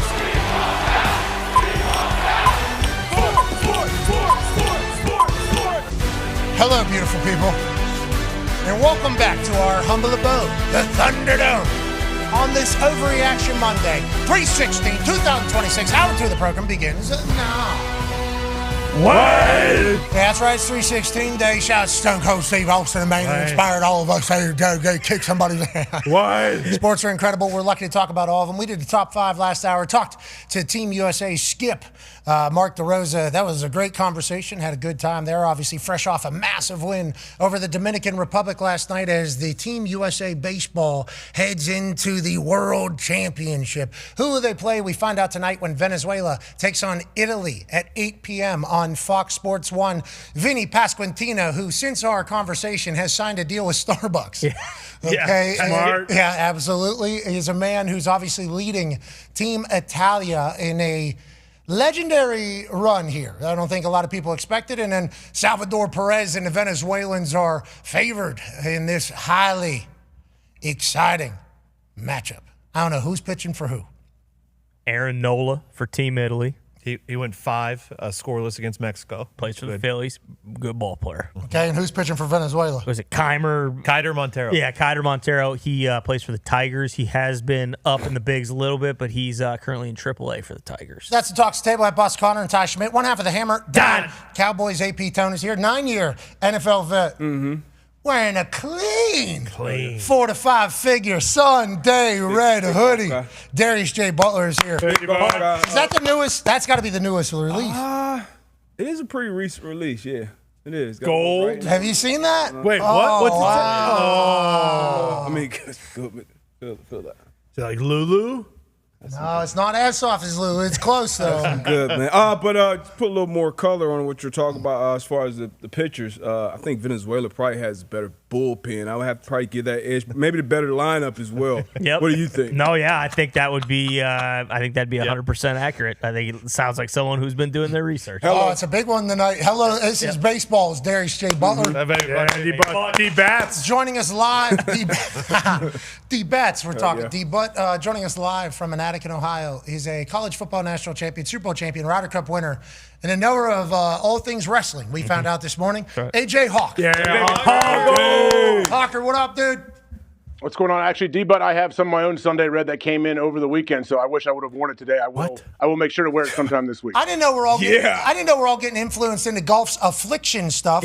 I didn't know. Is that what we're doing? Do not compare Tiger Woods to affliction. Ever. That's the same thing. That's the same business model. Not, and first of all, who was the owner of affliction? It better be the greatest MMA guy of all time. Yeah, George St. Pierre. Kind of was, yeah. It was, dude. But what I'm saying is, people are paying a lot of money for those T-shirts. Yeah, because he did a lot for us. Paying more than a Affliction is what I'm lot. talking about. Yeah, exactly. See, you don't. It's a good business comparison, but I would say I will support Sun, Day, Red to support Tiger. I just wish Tiger wouldn't be trying to charge me a Toyota Camry for a hoodie and It's sweatpants. not that expensive. Hey, listen, compared to the other. He's trying to price me out. Good brand stuff. He's trying to price me And out. he did. Saw Fleetwood with it? Fleetwood was rocking it the other day. He will wear anything, I think. He's kind of a free agent right now. That's what they said. Him and Nike had a 10-year deal. It came time to come time. He had a great year last year. I'm thinking this. They said we're thinking that. No deal was struck. Now he's wearing, what they call him, Gumpy? What are they calling Tommy Fleetwood right now? The king of the clubhouse? Yeah, the pro shop. Pro King of shop, pro there. shop. Yeah, he's in the pro shop, but also in the clubhouse. He's going in there. He's buying the shit from the pro shop, then walking to the first tee and trying to win your tournament. Yeah. Dog mentality. Putting a shirt on. Yeah, That's awesome. Putting it on, tucking it in. Pretty cool. Walking to the first tee. I'm going to try to win this tournament. What's the course record here? That is literally what he's doing. A lot of us have had to do that because you're not prepared to golf at the place you're golfing at. Maybe they say, asshole, you cannot wear a tank top here. So you head right to the pro shop. You put one of their shirts on. They're always got a cool logo on the side. And then you head to the first tee. That's what he's been doing in the actual PGA. Love everything about it. AJ, we did a top 5 in the first hour. Obviously, Team USA's sled hockey team winning the gold and sweeping the Triple Crown of Olympic hockey was on there. Obviously, Team USA baseball was on there. We left out something, though, AJ. I don't know if you saw the omission that we had. It was a glaring one, I think, in the sports world. I'm not sure. What is the omission? Please tell me. I don't know if you watch college baseball. I'll tell you what, I haven't. It seems like something I need to get into. Yes. This guy's name is Stone Lawless. And then this guy. Hit the ball. Play. Can you hit play on this, please? Guy who's hitting the ball, his name is Stone Lawless. And it's the 9th. This is to win the game. Top of the 9th. Obviously, Georgia will get a chance to respond. This is in Athens. Freshman Cole Johnson robs the homer of Stonehouse right in his face. Dude, absolutely unbelievable stuff. Post the point, too. I'm him. Yeah, look, you know me. Yeah. Me. In their world. In the 9th inning, thinking he's winning the game. Think about how he's traveling back to Rocky Top, Tennessee.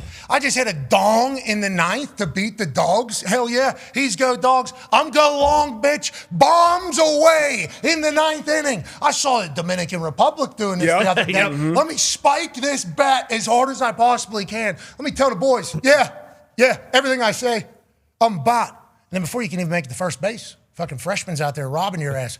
Baseball can get you. Easy come, easy go. I did not know that was the case with this sport. Oh, yeah, without a doubt. And, unfortunately, that is probably the kind of thing that follows you for a while. He's especially in the SEC, I'm assuming. Stone Lawless. Yeah, Stone Lawless is going to be getting mocked at quite a couple, SEC ballparks. But, hey, that's the risk you run. You hit it right on the screws and you think you got enough, and then you kind of just got to swallow it and eat it as the entire dugout empties out and runs out to the warning track to celebrate. Hey, a lot of go Dogs down there, too, it looked like. There's a lot of barking at Stone Lawless. Yeah. AJ, don't you think we had to have this in the top 5? That was what I was meaning about an obvious omission. Anytime Stone Lawless is doing stuff like this, we got to talk about it.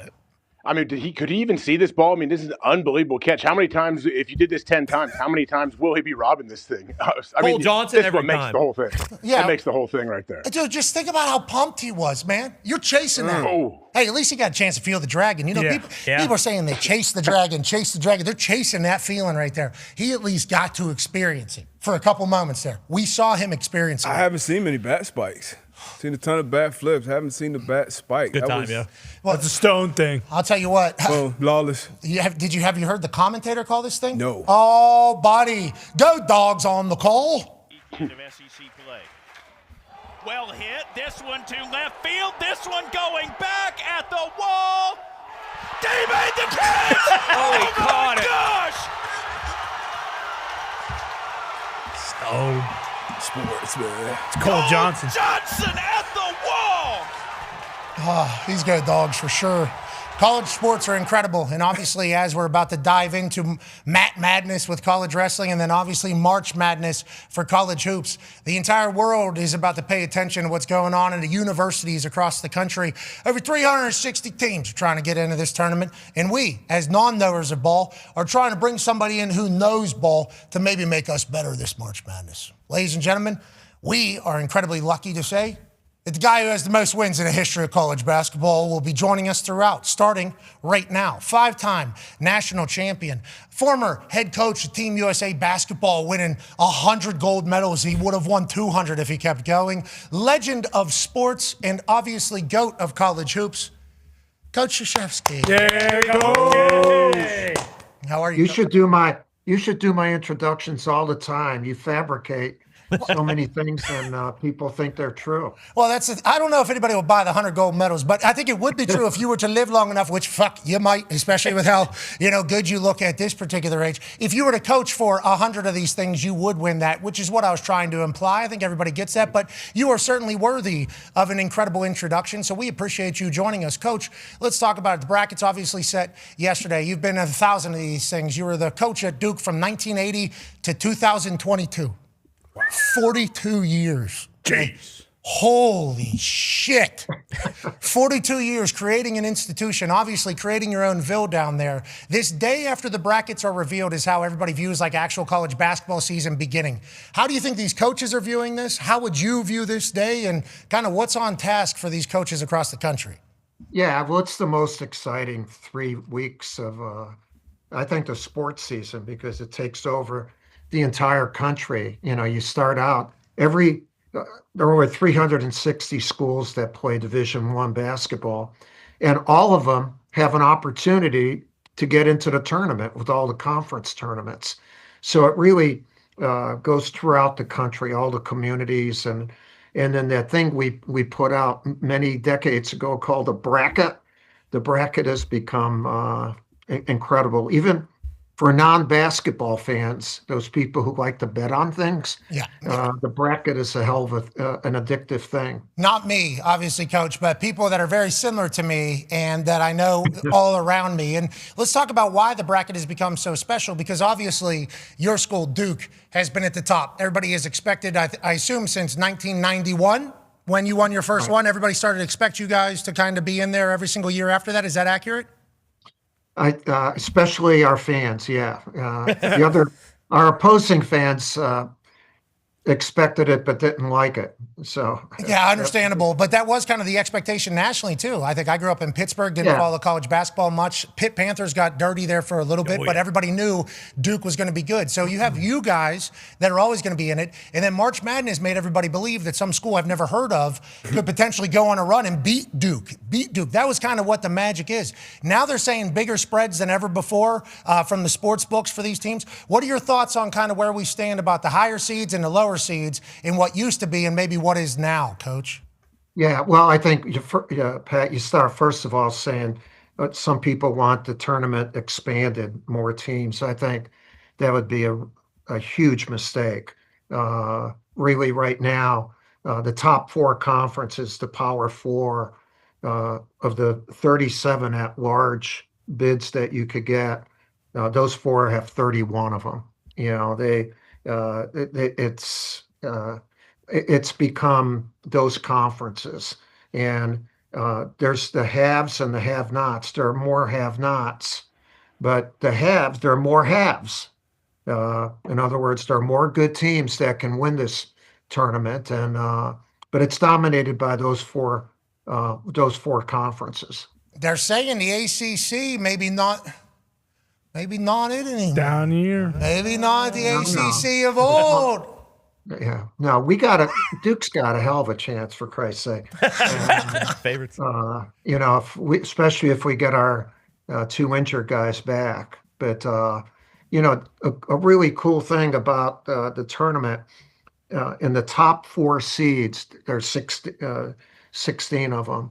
9 of them come from the Big Ten and the Big 12, and what they've done, they're spread out over the 4 regions. I'm using my hands. I didn't use my hands until I started watching your show. Okay, we'll go for you. I'm pretty handsy. Now you gotta. You just gotta do all this crap. Yeah, the one thing I found hard to believe, the Big East only got 3 teams in, which is probably right, but their top 2 teams are in the same region, Connecticut and St. John's. That never happens, like the Big Ten has 5, but they're spread out. The Big 12 has 4, 1 in each of the regions. So I thought that was a really not a good thing to do for the Big East. And I was a little bit surprised St. John's being a 5 seed with what they've done lately, and they won the regular season, Big East, and also the tournament. Yeah, back-to-back years he's been able to accomplish that, I believe, first time ever. Win by 20 in the Big East championship game over UConn. Certainly has us all wondering about Dan Hurley and his what's going on up there. Well, maybe Patino's got the boys buzzing. Now, let's talk about the regions. Last question from me before the boys all have some. Mostly going to be asking you questions probably for their own gambling, just so you have a little bit of a heads up. And you're going to help out. Yeah, we appreciate your service there. Don't blame it on me when you lose. We will. We will. You're not going to give me credit when you win. So. No, we will. We will celebrate, Coach. I don't know. We'll make Krzyzewskiville in here, if we get some heaters. But yeah, you will certainly hear the blame if it doesn't. No, you guys can do that. You guys take that to a good level. Yeah, thank you.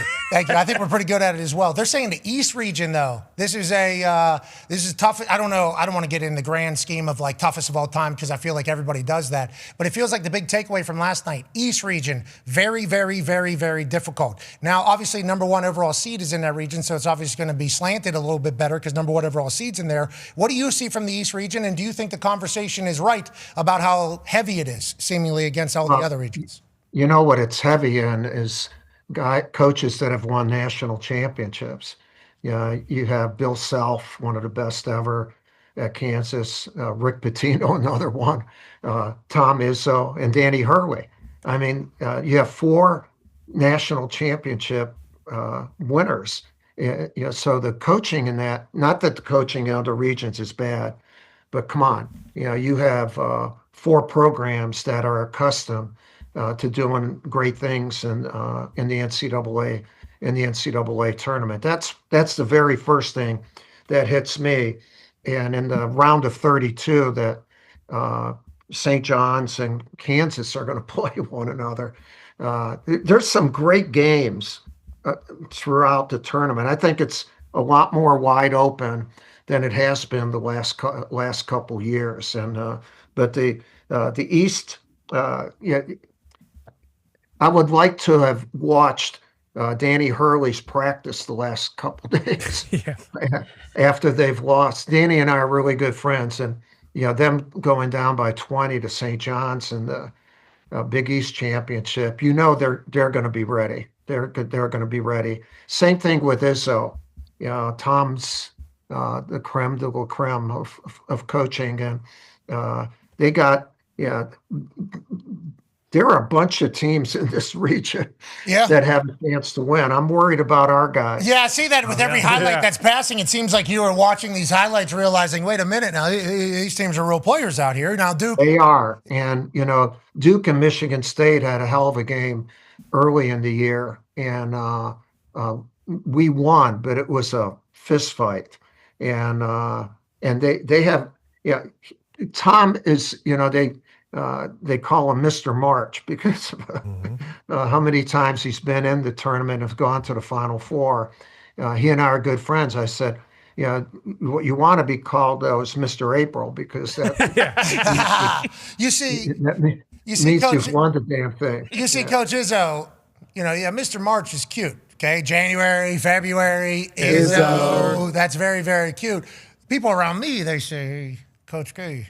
Feels like you're. Well, Izzo knocked us out one year where we could have been a Mr. April again in one of my really good teams. So I just think there's some incredible game. And one of my former players, Johnny Dawkins, has taken his University of Central Florida team there, and they play UConn first, and they'll have a shot. The Big 12 overall. Are top heavy. I think 3 of the top 7 ranked teams are from the Big 12. You have Houston and Iowa State being 2 seeds in other regions. Wow. There are more teams this year that can make the Final Four, I think. Last year, all the top number 1 seeds they were just a step ahead of everyone. That's not the case. There's no number one seed that is that much ahead of the teams in their region. We'd love to hear that. The overall number one seed, led by somebody you know. Go ahead, AJ. Yeah, Coach John Shire, who Pat is speaking of, what makes him so special? We hear stories about him as a player and what he's like, his mentality, the culture he has cultivated there after your long tenure. What makes him special, and what makes you think that this guy can actually lead this team and make a run and win it all? He has such a feel for the game. I've known him. We recruited him when he was 17, and he was a national champion for me. And it's been on my staff for 8 years. And he was ready. He's got such a good feel for the game, and he was a great player. So, he can not only teach his great players that, but he can feel what they feel. That's why he's done such a great job with Cam Boozer, last year with Cooper Flagg and Knipple. He relates, and he's still a young guy. He relates so well to these guys. And he's been his own man. I've loved, what he's done, and I think he's navigated these last 4 years in NIL and transfer portal much better than I would have ever been able to do it. He's current, and he's done a lot with the NBA. He's followed the NBA, and so his system incorporates college and NBA. And I think that's one of the reasons the guys are so well prepared for the NBA. Well, that's kind of like what's happening in college ball as well. You're seeing a lot of NFL guys end up in college because it's kind of becoming one and the same. It's kind of professional sports at this point. Now, on that note, with professional sports happening in our sport of football, interesting situations happen.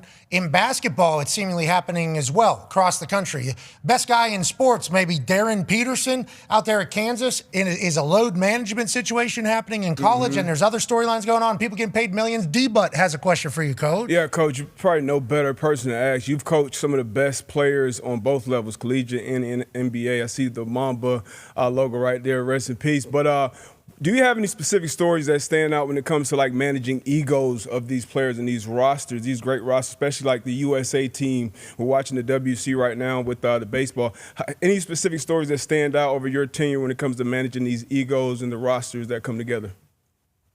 Well, I love managing egos if it's matched by the same level of talent. Be who you can afford to be. Yeah. Managing egos when it's somebody who doesn't have that talent is, then you get rid of them. You shouldn't have them.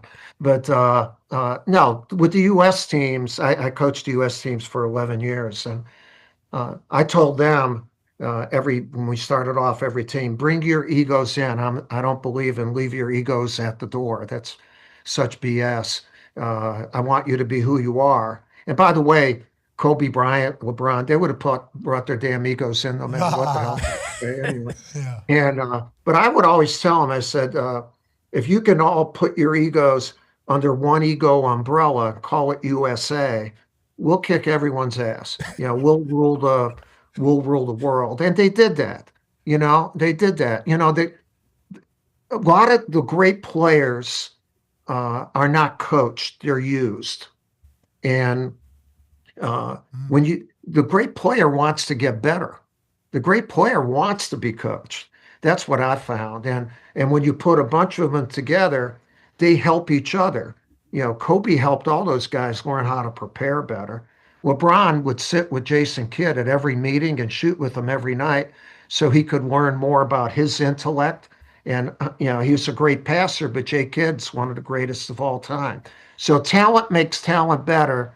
And especially if look, at the end of the day, I would say, you're going to be asked only one question playing for U.S. Did you win? If you answer that by saying, well, I was the leading scorer, then you're a loser, because you've lost. And so just win. And all those damn guys wanted to win. I love them. I loved coaching that level of talent and ego. Yeah, and ego. Yeah, I love that you're This is probably why you are who you are. Bill Belichick's kind of the same way. He's a do-your-job guy, but also Randy, hey, you do. We want you to celebrate. We want you to do the entire thing. I appreciate how much you appreciate the elite talent that you have. Is that how you have always coached? Do you teach, or did you coach Team USA differently than you coached Duke, for instance? And I think I read today, did you played for Bob Knight at West Point? Yeah. And then you coached with him, I assume? Are you a disciple of Bob Knight? I coached with him a little bit, and he allowed me to do some things internationally with him. And, the thing I learned a lot from Coach Knight, one, how to take charges too and die for loose balls and play the game hard. He was brilliant. He's a genius. And the number one thing I learned from him was preparation.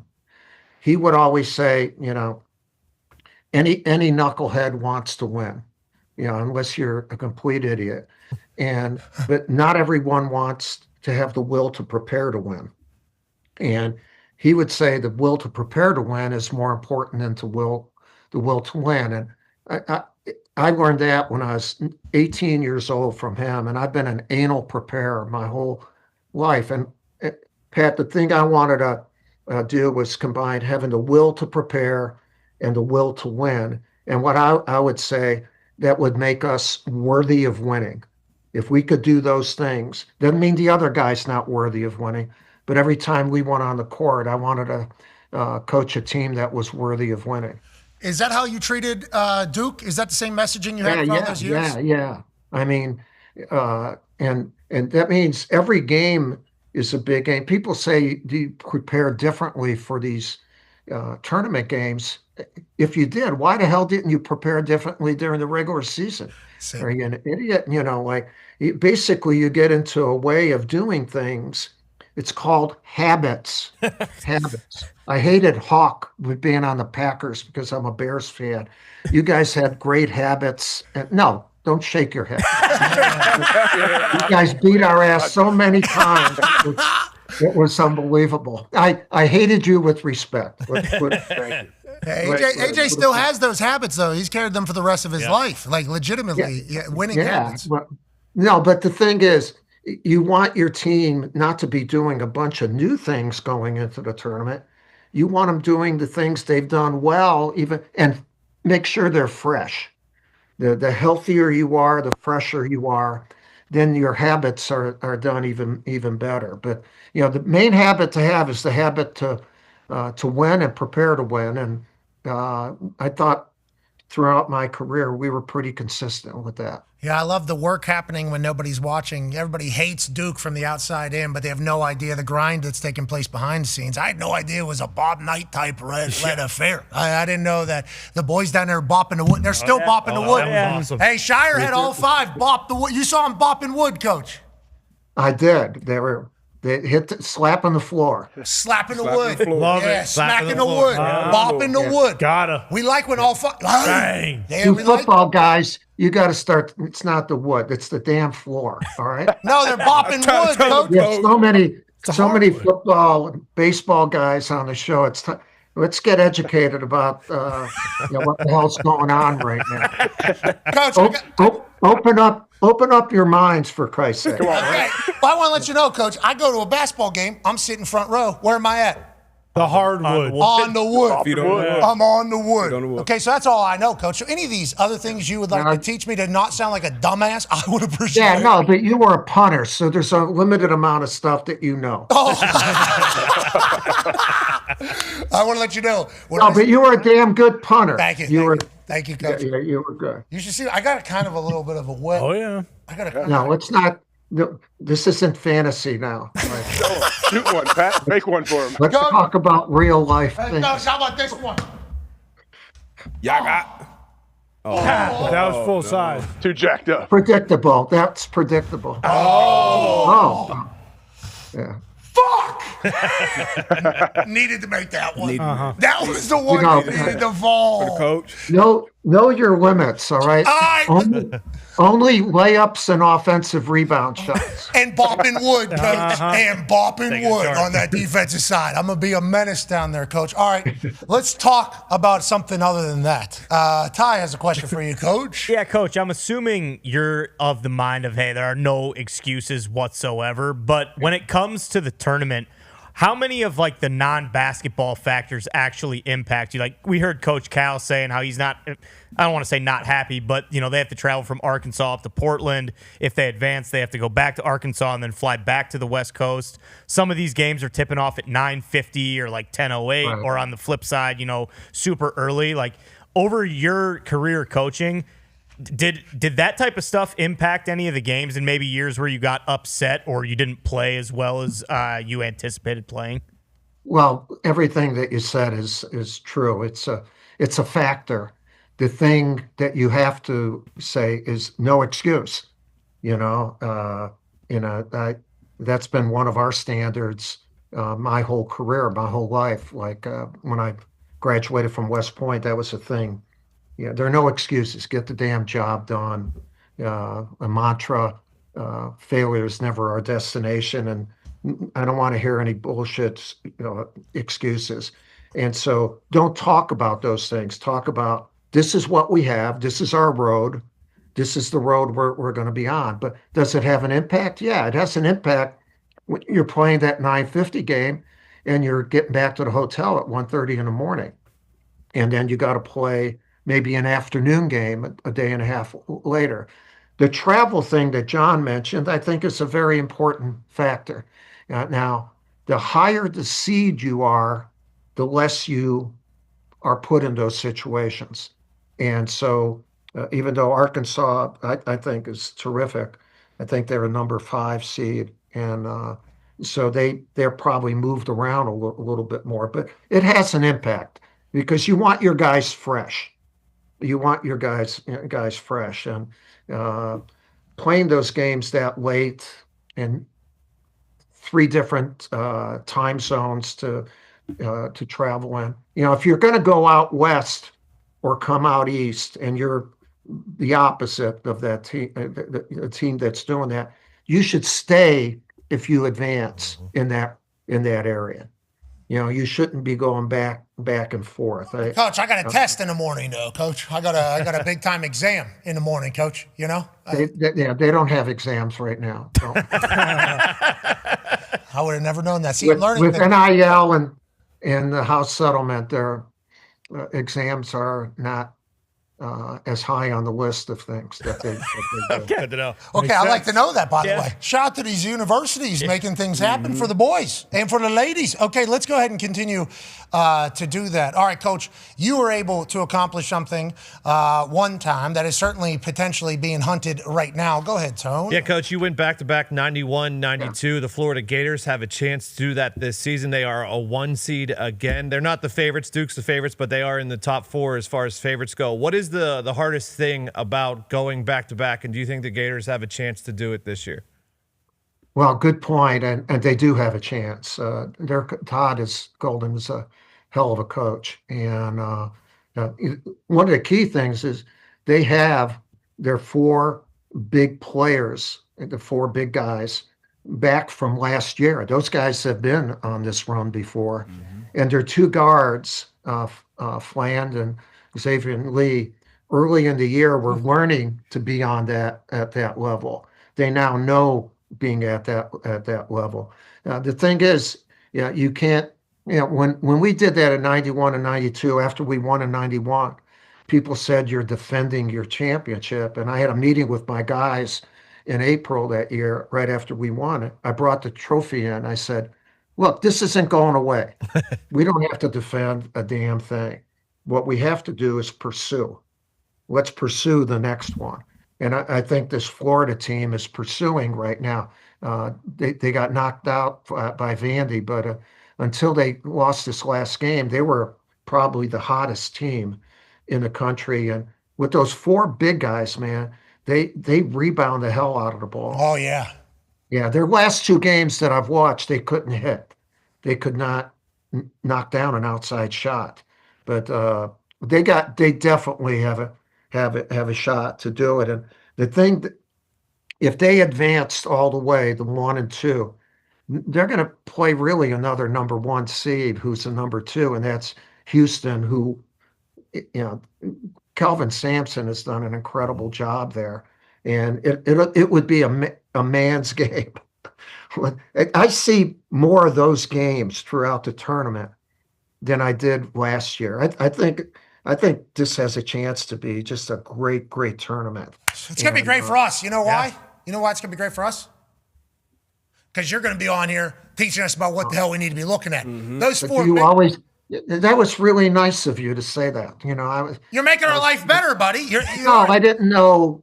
I didn't know if I would be accepted by. Mom, let you know. You weren't there immediately. To feel the warmth that you guys are exhibiting right now is terrific. See, it feels like we got with arms wide open. AJ's got his arms open too there. You just can't see because it's out there. You see it? Photograph. Yeah, that's what we're doing right now, Coach. We're very thankful that you're joining us. You've been awesome here thus far. We assume the next time you're on, you won't be asked. We assume. We're hoping you won't be asked the next time. We assume you won't. Sounds like you're great at everything you do. Certainly conversations with us. Let's talk about the greats of the great, though, shall we? Especially with things that you've seen on the, Team USA umbrella. Go ahead, Connor. Yeah, Coach, you talked about preparation, and practice goes hand in hand with that. And you mentioned how you would tell players, hey, bring in your egos. They say the greatest basketball game ever was the Dream Team scrimmage of their practice. What were your practices like for Team USA? Was it sometimes just, hey, I'm going to sit back and watch these guys play 5-on-5 and it would just be electrifying up and down the court? What were some of those things like? Yeah, well, I was actually had the honor of being an assistant on the Dream Team. Cool. So I was there for that game. And I did a really good thing. We only had one official, so one of the assistants were going to have to officiate.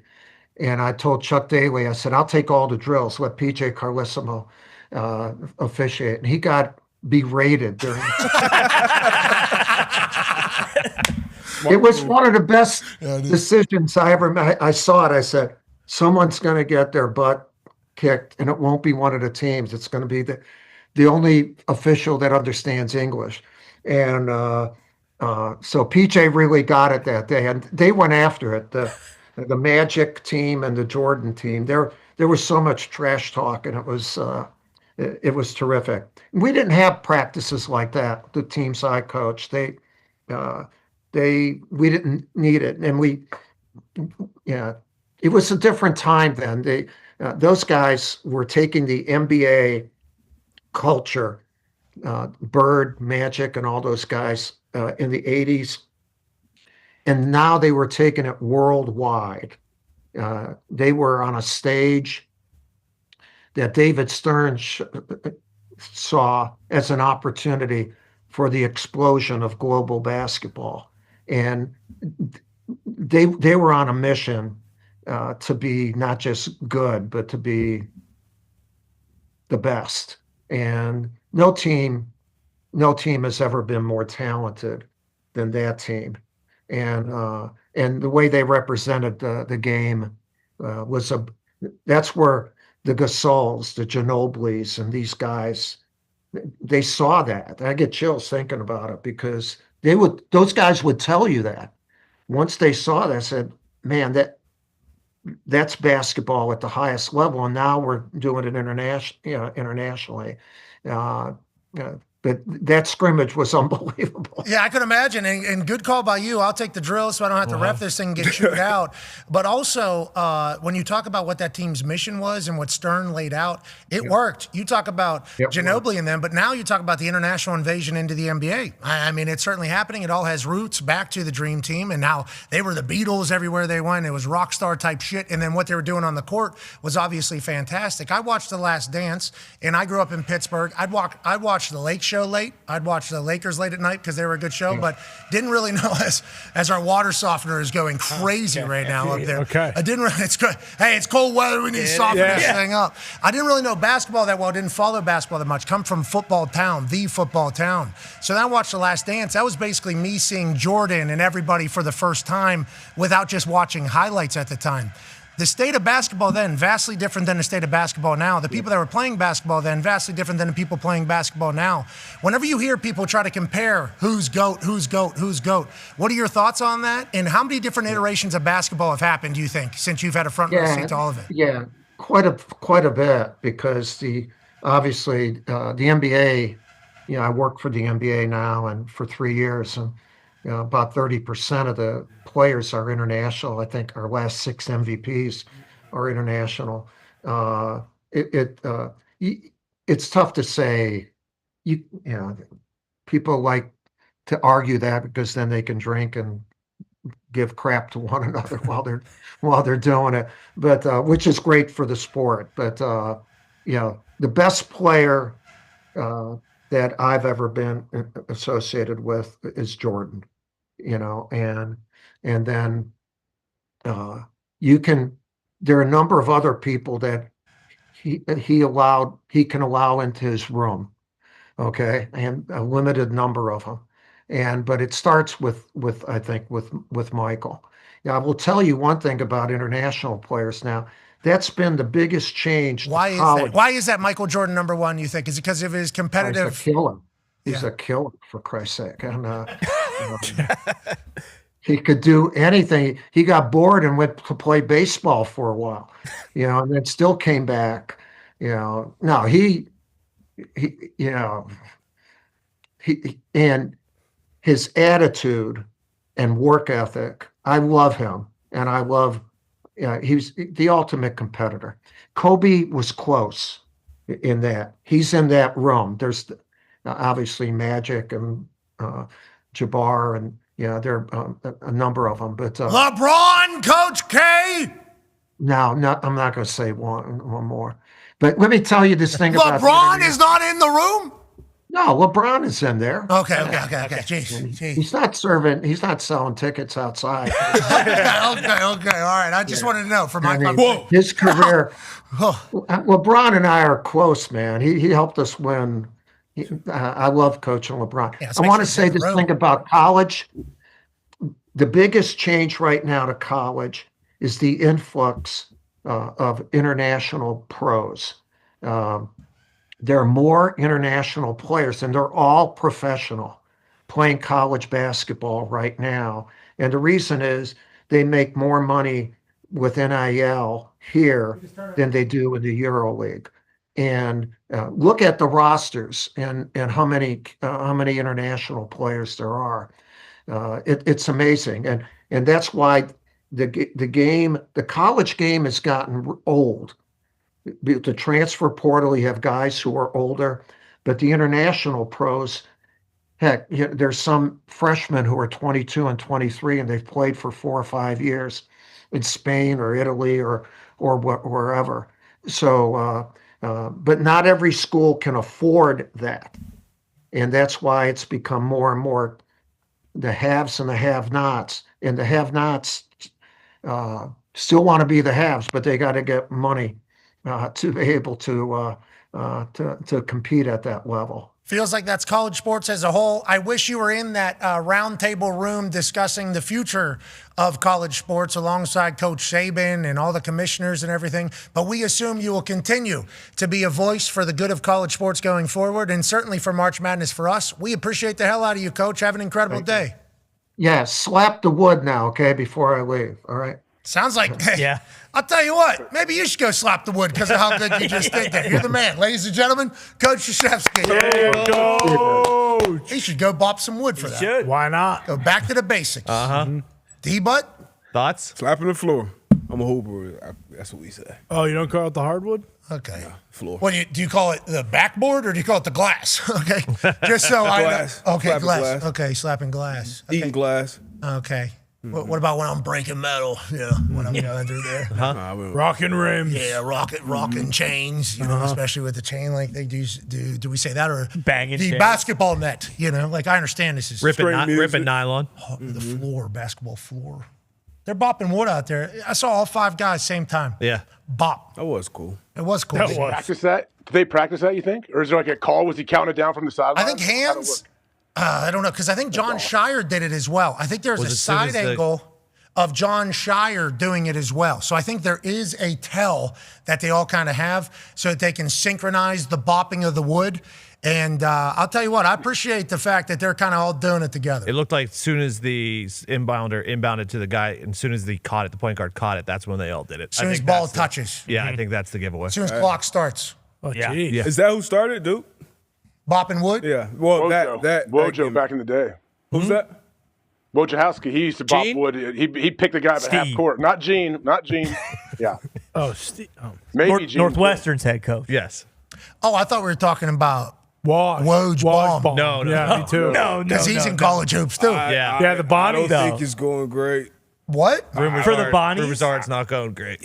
Where are they? Those what are seed is rumblings. they? What seed are See, they? not in a tournament. They didn't make it. They're doing the NIT, though, right? At least? I don't know if we're in that. That's good business. Guy runs Tell you business. what, I saw a commercial last night for another basketball tournament I never heard of. Oh, yeah, the Super Duper College Challenge. I think Yeah, West in Virginia's Vegas. doing it. I think West Virginia's doing it. no.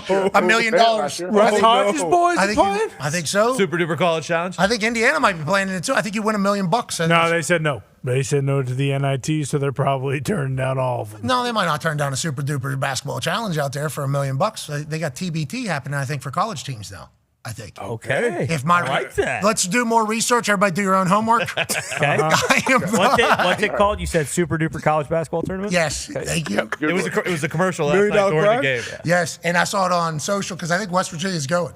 I think, hey, Jeez. we'll go. $1 million Mighty bucks? have fallen. What? And though you're competing in the what? It's March The Madness, Super Duper. brother. The SBCBT? It is super duper, though. Imagine if you have your one shining moment. You guys don't have the rights to that song. You know, no, they're buying it with the million. The million is doing that.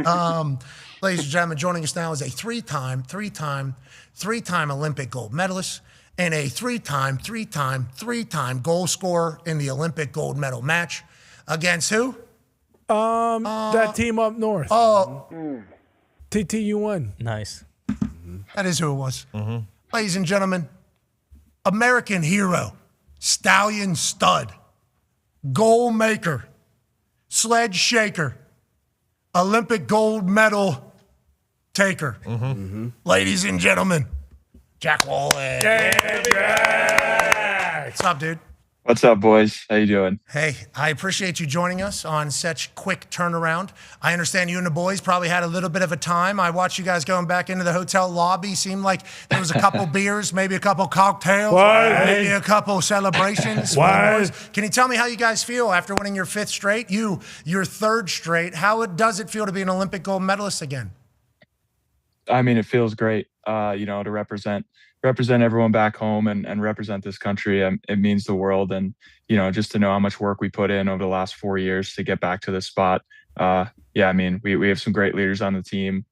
Shout out Declan Farmer, leading the tournament, setting records. Shout out Spuds. He went 5 for 5 in his Paralympic career. He might be hanging up after this one. So yeah, Josh Paul, Spudsy.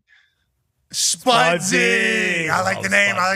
Okay, so let's talk about your path into sled hockey, and then a lot of the other stories are going to have similar inspirational beginnings, I do believe, for the world to hear. A lot of people getting introduced to sled or sledge hockey strictly through you guys completing the Triple Crown for the first time ever, where we win Olympic gold in all hockeys, women, men, and Paralympic sled hockey.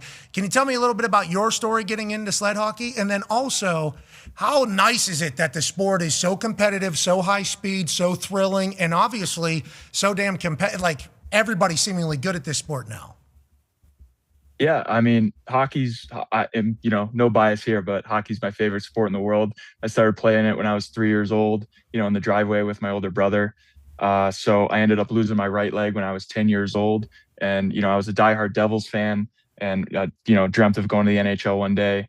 And after losing my leg, I thought I'd lost that dream. And then I found out about sled hockey and, I got that dream back. And that was, I actually got to meet Josh Pauls after he won his first medal in 2010 in the Vancouver games. And, that's when I really got introduced that this could be a possibility in my future. And yeah, I worked, night and day to get onto the national team and the Paralympic squad. And yeah, I mean, the sport's come such a long way since 2010. you can see it. We're breaking attendance records. We're breaking viewership records. It's amazing to see. When I first started, when I lost my leg in 2008, I was in the hospital watching the Beijing Summer Games, and I knew nothing about the Paralympics. And if I just left my TV on in the hospital for 2 more weeks, I could have been watching the Summer Paralympics, but I didn't know about it. And now we get kids that love the NHL, love hockey, and they're finding out about sled hockey for the first time, and they get to share in this amazing sport that we all love. That's beautiful, man. That is absolutely beautiful. And you get a chance to, scratch the itch of being a fucking dog. Yeah. Tell me a little bit about beating Canada. And I saw a graphic that said the seeded rivalry. Did we know Canada was going to be meeting us in the gold medal? And can you talk about it a little bit? You always play who you play, no preconceived notions before the tournament. But for me, the entire time I've been on the national team for 10 years, I've only ever played Canada in gold medal games, championship games, World Cups, whatever. So it's been a 2-dog race for the last 10 years at least.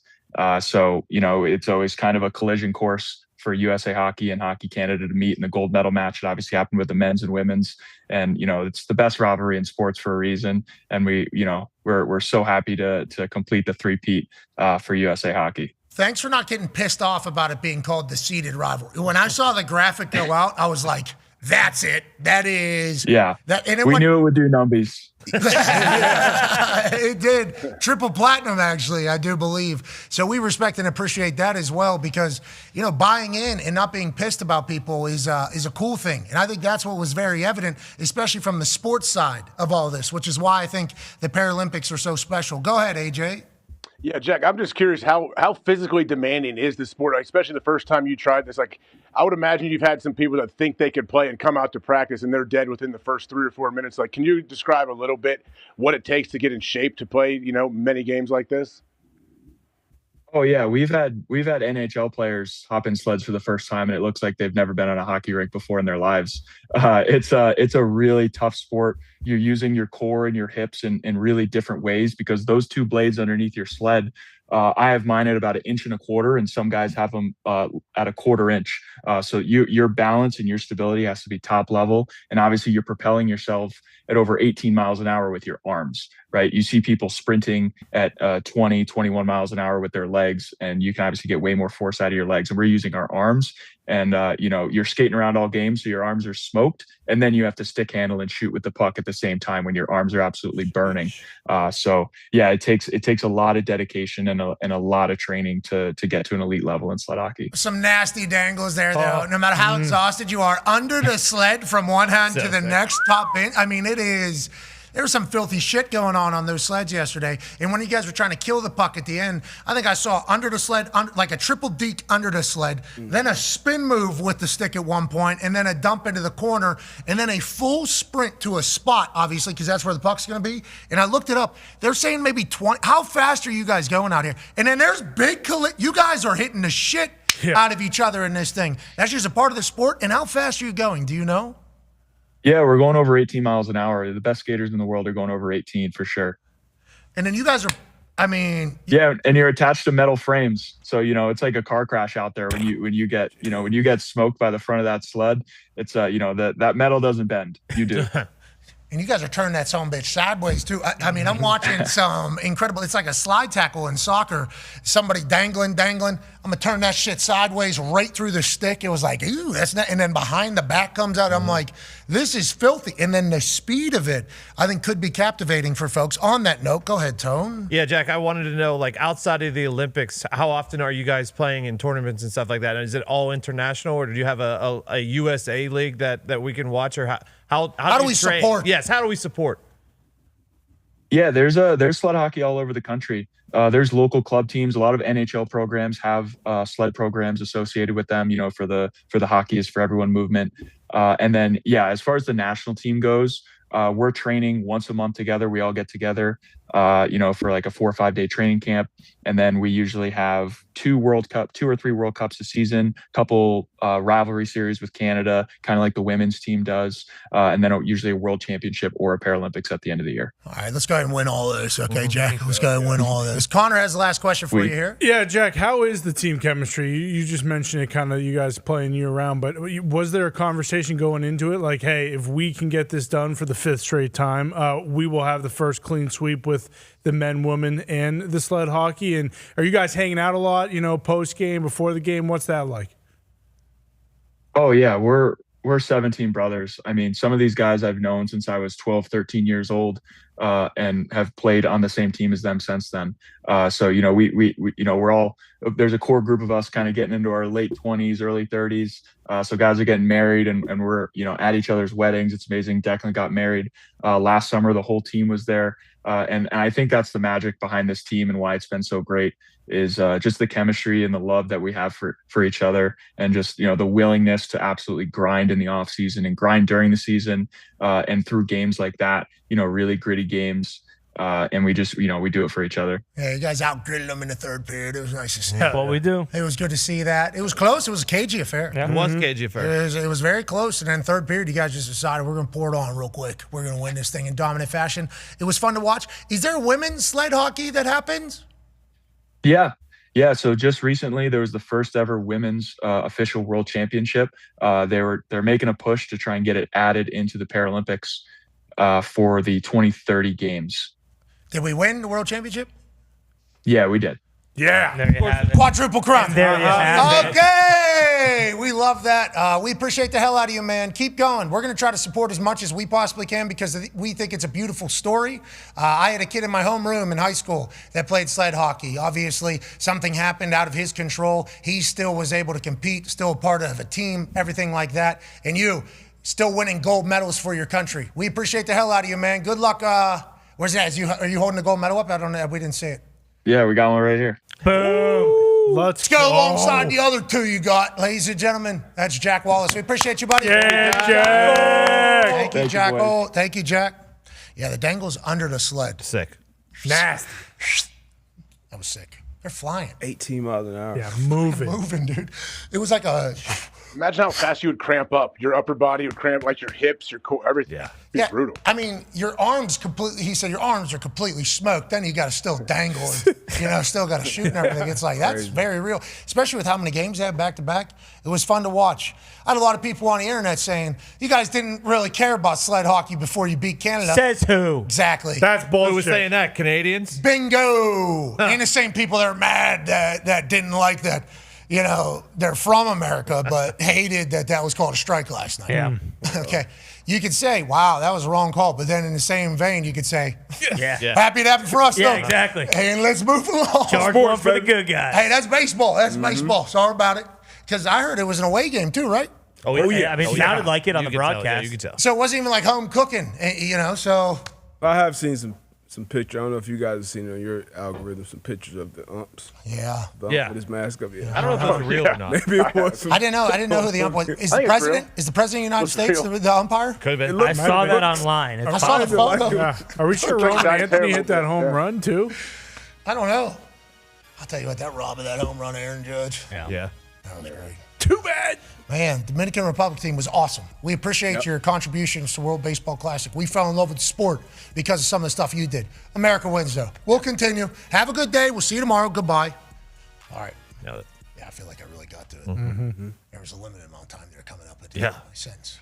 Wanted to talk shit about Dominican Republic, but then also wanted to thank them for what they were doing. Yeah, they were very fun. Had to make that decision halfway through the sentence because I was going, sorry, Dominican Republic, you're done with baseball forever. It's like, well, I hope that's not the case. That's the conversation that was happening in my brain because they were fantastic. Oh, yeah. Pimping a rough. Most homers in the history of the tournament. I think they hit 15 going into last night, so 16. And everyone was as if it was their first or their last. Yeah. Yes. And that's what I love. Or walk-off. Yeah, or a walk-off. Yeah. Them actually, Austin Wells hitting that walk-off to 10 run at the That was sweet. And them all going crazy. The gringo. Yeah. Him speaking Spanish in the clubhouse after. Yeah. And them going nuts. Hola. Yeah, it was, WBC, they did their thing with this. MLB did their thing And with the this. NHL, I believe, is adopting the World Hockey Classic. They had the 4 nations, of course, but I think there's an announcement coming soon about them doing full-blown WHC.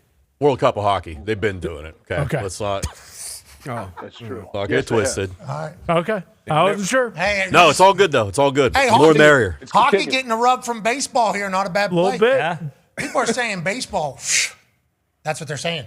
That was the best brand of. MLB playoff baseball is unbelievable. We just come off a great back-to-back World Series, honestly. But seeing whenever you get a group of the best players in the country playing for that, that's why the Olympics is so great. So to see that brand of baseball, it was awesome. And being a guy from South Florida, even that environment down there in Miami, it's like, damn, can we get a good team? Because every time we win it or we have a good team, they break the team apart and we're not close. I had no clue that stadium could look like that. Sound like that. Sound like the Pops. It was unbelievable. And D-Rose said it felt like that too, especially, when magical moments. Judge shooting that shit. Mm-hmm. He's awesome. Done, cuz. Fish in a barrel, brother. That's literally what just happened there. Catches that so smooth on the run and then goes right to Mohan. What's the video I watched as a child? Tommy Mansky. It was right to Tom Mansky. Fucking right to third. An absolute rope. Changed the game. What a moment. And then diving play, like he's LeBron James. What was Coach K doing? I'm glad you got LeBron in that room because he sounds like he wasn't supposed to. He's not retired yet. He's not retired yet. He's still bringing it. All those other guys are retired. Sure. He's still active player. I don't know. He was rattling off names. I saw his Guys brain. from like the 60s. He didn't say Bird either, though. And Bird's in that room. Yeah. Apparently he's not. Yeah. Bird's at the door of that room. Yeah, Bird's saying a lot of things in there from what I've been told. Letting people Larry in. Bird. Just fucking. How you doing? I'm going to go out here and I'm going to fucking make every shot in your fucking face while telling you about it. If he wasn't farming in the offseason, he would have played for 10 more years. Last thing is back, though. Remember, that's that's the best game That'll ever happen. played. He was just kind of chilling on the side, smoking cig in the gym. Yep. They don't make them like that No, anymore. they don't. In many ways. Yeah, and, I guess that's possibly a good thing. Yeah. Let's get to a break. On the other side, we'll pick the entire fucking bracket. Boom. Go. Yes. I don't love it. I don't love that this is what our show is about to become. Nah. You can join us while we enter an entire program bracket, which is what we're going to do on the other side. Hey, what's worse than somebody telling you about their bracket? Picking it right in front of your face. Yep. That's what we're about to do. Yeah. Pretty cool. That's what we're about. It is pretty cool, I guess. If you would like to know what bracket we, as an entire program, are putting in to the ESPN Tournament Challenge, we'll be doing that on the other side. If you have anything else to do with your life, we will see you tomorrow. What is that, like 62 games to pick? No problem. It'd be quick. It'll be that's super without quick. Play-ins? Easy. We're all going to have differing Play-ins opinions, don't too, count. because I know that we all have I'm very sure we'll all agree. You strong- don't think we'll all agree on each one? Like half the games will, okay, boom, boom, boom. Yeah. I don't know, man. This one could go a few hours because I got some strong opinions about some of these Yeah, you fucking do. teams. I mean, we could wait till Wednesday for some of the playing games to be done. All right, let's do that. Okay. Yeah. Let's get out of here. We should do it. All right, we're going to get out of here. You got to celebrate. Yeah. Wednesday does feel right, going right into the tournament. All right, we'll do that Wednesday. With Coach K. Yeah, and we'll tell them it's coming. I'm sure Yeah. he would love that. Coach K, get an extra 3 hours in your life. Oh, that'd be awesome. We're going being to able fucking to pick our bracket live. being able to pick Duke to get beat in the second round and then just see how he Oh, reacts. come on. Yeah. Coach, one of these teams is going to have to make an upset. Hey, it's going to have to happen somewhere. Yeah. It wouldn't be the madness of March, would it be, if it didn't happen? Speaking of madness, what's going on outside? It's snowing again. Snow, sun, It's all 50 of it. mile an hour winds yesterday. The wind, we had power out for people like for a couple of days. Like No joke. I don't remember this. Like it feels like tornadoes on for 8 straight hours. 2 days. It's been like 2 straight days of tornadoes winds out here. Now, granted, not tornado gets up to I think like 100 or whatever. It was 50 mile an hour winds out here in Indiana. I mean, that last night? I could see Top getting knocked over in this wind. For That's real. why you couldn't fly anything? Yeah, they told us it was thunderstorms from Miami. No, it's definitely what we had going on. We had okay. sustained 50 mile an hour winds for Crazy like wind. multiple hours. It was crazy. Couldn't man. even walk outside. House felt like it was about to get blown over. Yeah. Like actually. That's crazy. Howling like a train outside for just hours and hours and hours. And then it's like, what is this? And then what did it bring in? Oh, fucking snow. Yeah. It's snowing. Yeah. So it was a cold ass wind. Yeah. The north, basically. Yeah. Next couple days. And then Thursday it jumps back up. Jeez, It's crazy. I was golfing last week out here. Yeah, exactly. It was, well, I mean, it was 70 degrees yesterday. It was windy as shit, but it was like 71, 72 degrees. Took baby girl for a walk Yeah. outside. No problem. How we doing? Let's have a good time. We're running in the sun. We got shadows we're playing with. It was a beautiful day. Windy. Yeah, very windy. A little breezy, but certainly a good day. And then, we wake up this morning. Snow. I don't like that. Bullshit. I don't like that at all. That's Indiana. What we say a lot about him, but you might be right. That little fucking No. He's Michael? That guy's so Sorry, what? drugged up. He doesn't Mike? know. Is that his name?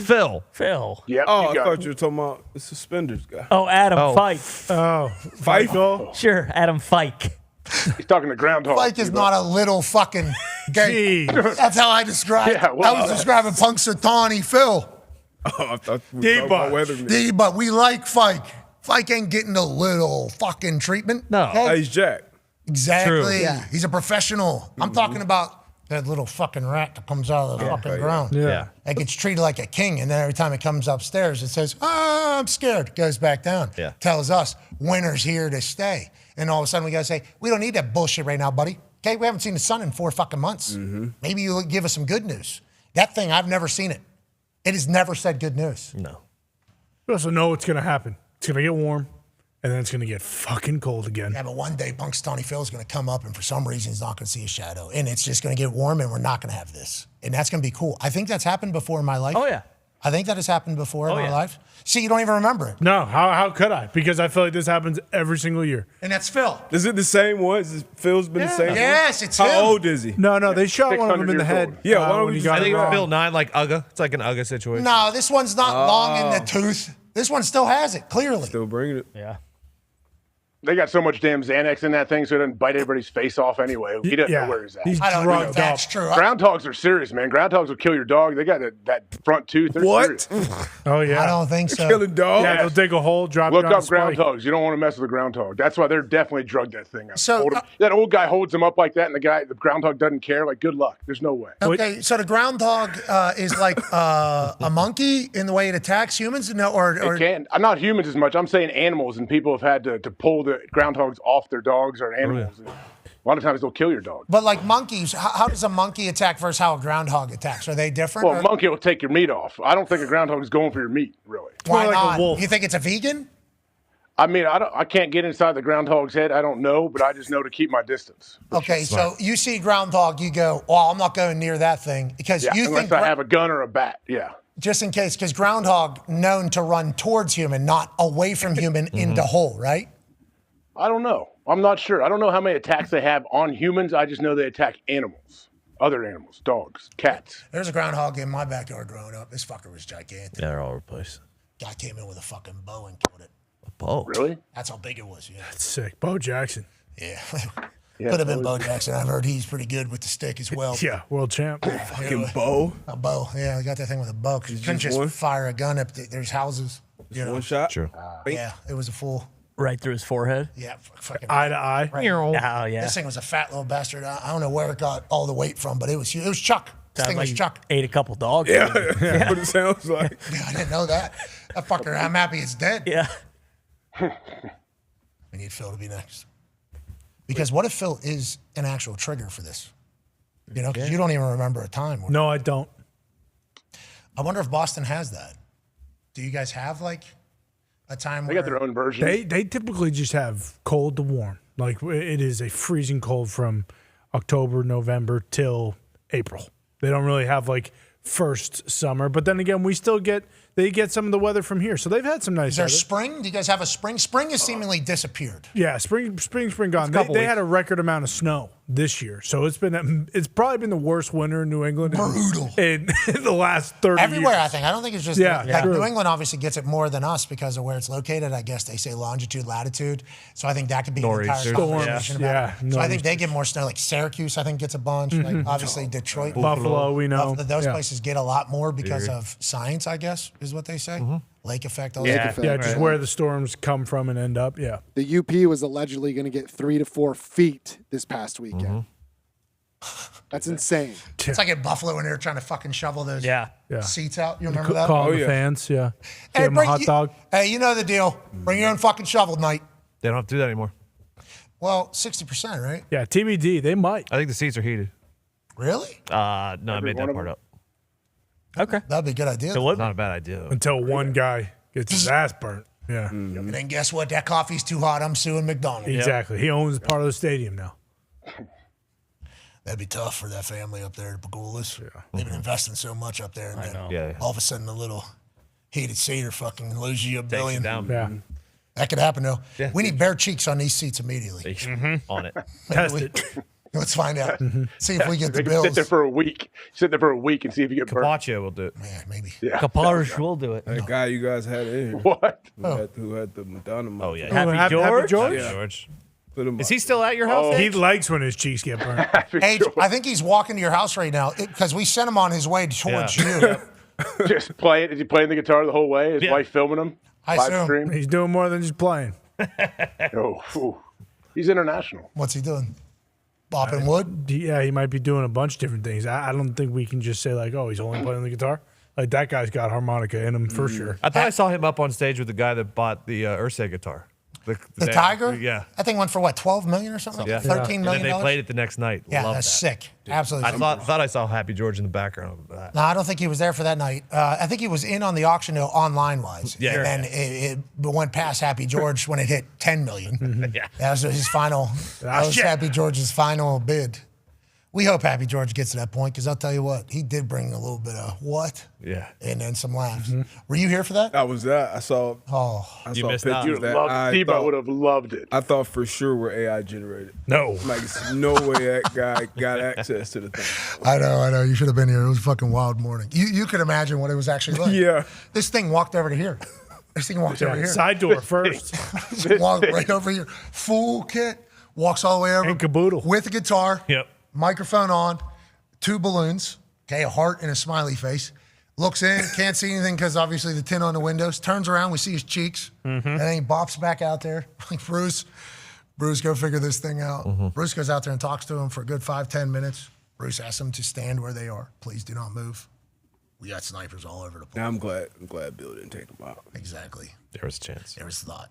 Yeah, Bill was like, actually brought in a new fucking 50 cal today. Yeah. He was ready. He was up on top of that thing. Yeah, it was. Got a nest. That's big motor football. That's right. Amen. People need to know that when they're walking around here. There's a guy coding YouTube in the back. He's taking photos and editing them. And then he's got Yeah, exactly. up on the top of his Looking for his next scalp. Yes, I mean, maybe. We don't know. That's what he does. There'll be a documentary someday. They'll explain it all, and we'll all be part of it. That's right. Kid's a talent. He is. And I think he would die for this place. Yesterday, his fucking house caught on fire. That's right. What? 50-mile-an-hour winds we're talking about. He thinks, this is Bill's projection, that one of his neighbors 2 blocks down was deciding to burn the leaves this day. So burned some shit. And he thinks that the wind blew some of it onto a fence, which then burned his fence down and inevitably a part of his house. So that's Bill McCombs' weekend. So he was firing in some lumber to rebuild the fence earlier today. You got to sell that house. It's cursed. Guy crashed his car. Guy drove his car into it. Dude. Hit the electric. Jim Morris situation? Yeah. Broke the electrical box. Oh, yeah, it is a Jim Morris. Haunted. It is a haunted What the place. hell is going on over there? That was earlier. For those that haven't followed along with Bailey McCombs' experience with his house, we were in the middle of the show, just middle of the afternoon, sunny afternoon, not like today at all. And Bill gives us a call that I gotta get out of here. What happened? Some guy in a Corvette just hit my house. And we're like, what do you mean? What do you mean? Guy just drove into my house. I don't know. That's what they're telling. I gotta go. So Bill leaves. He gets there. We send Mitt to do first on the scene. First on the scene. Oh, yeah. Yeah, reporter for this entire thing. Eyewitness report. Turns out it did. A Corvette just right through his yard, hits his garage. Doesn't do any damage to the garage, which is cool, but it takes out the entire electrical input to his house. Like the guy's car just so happened to hit on a spot that's about this big and just blew out his entire electricity to his house. So he had to redo the entire thing. Well, it's not good. And then now we got a fire starting a couple blocks down going right to his fence. Inside Bill. Now I got to fucking call 84 Lumber to rebuild the home. Now that neighbor's dead.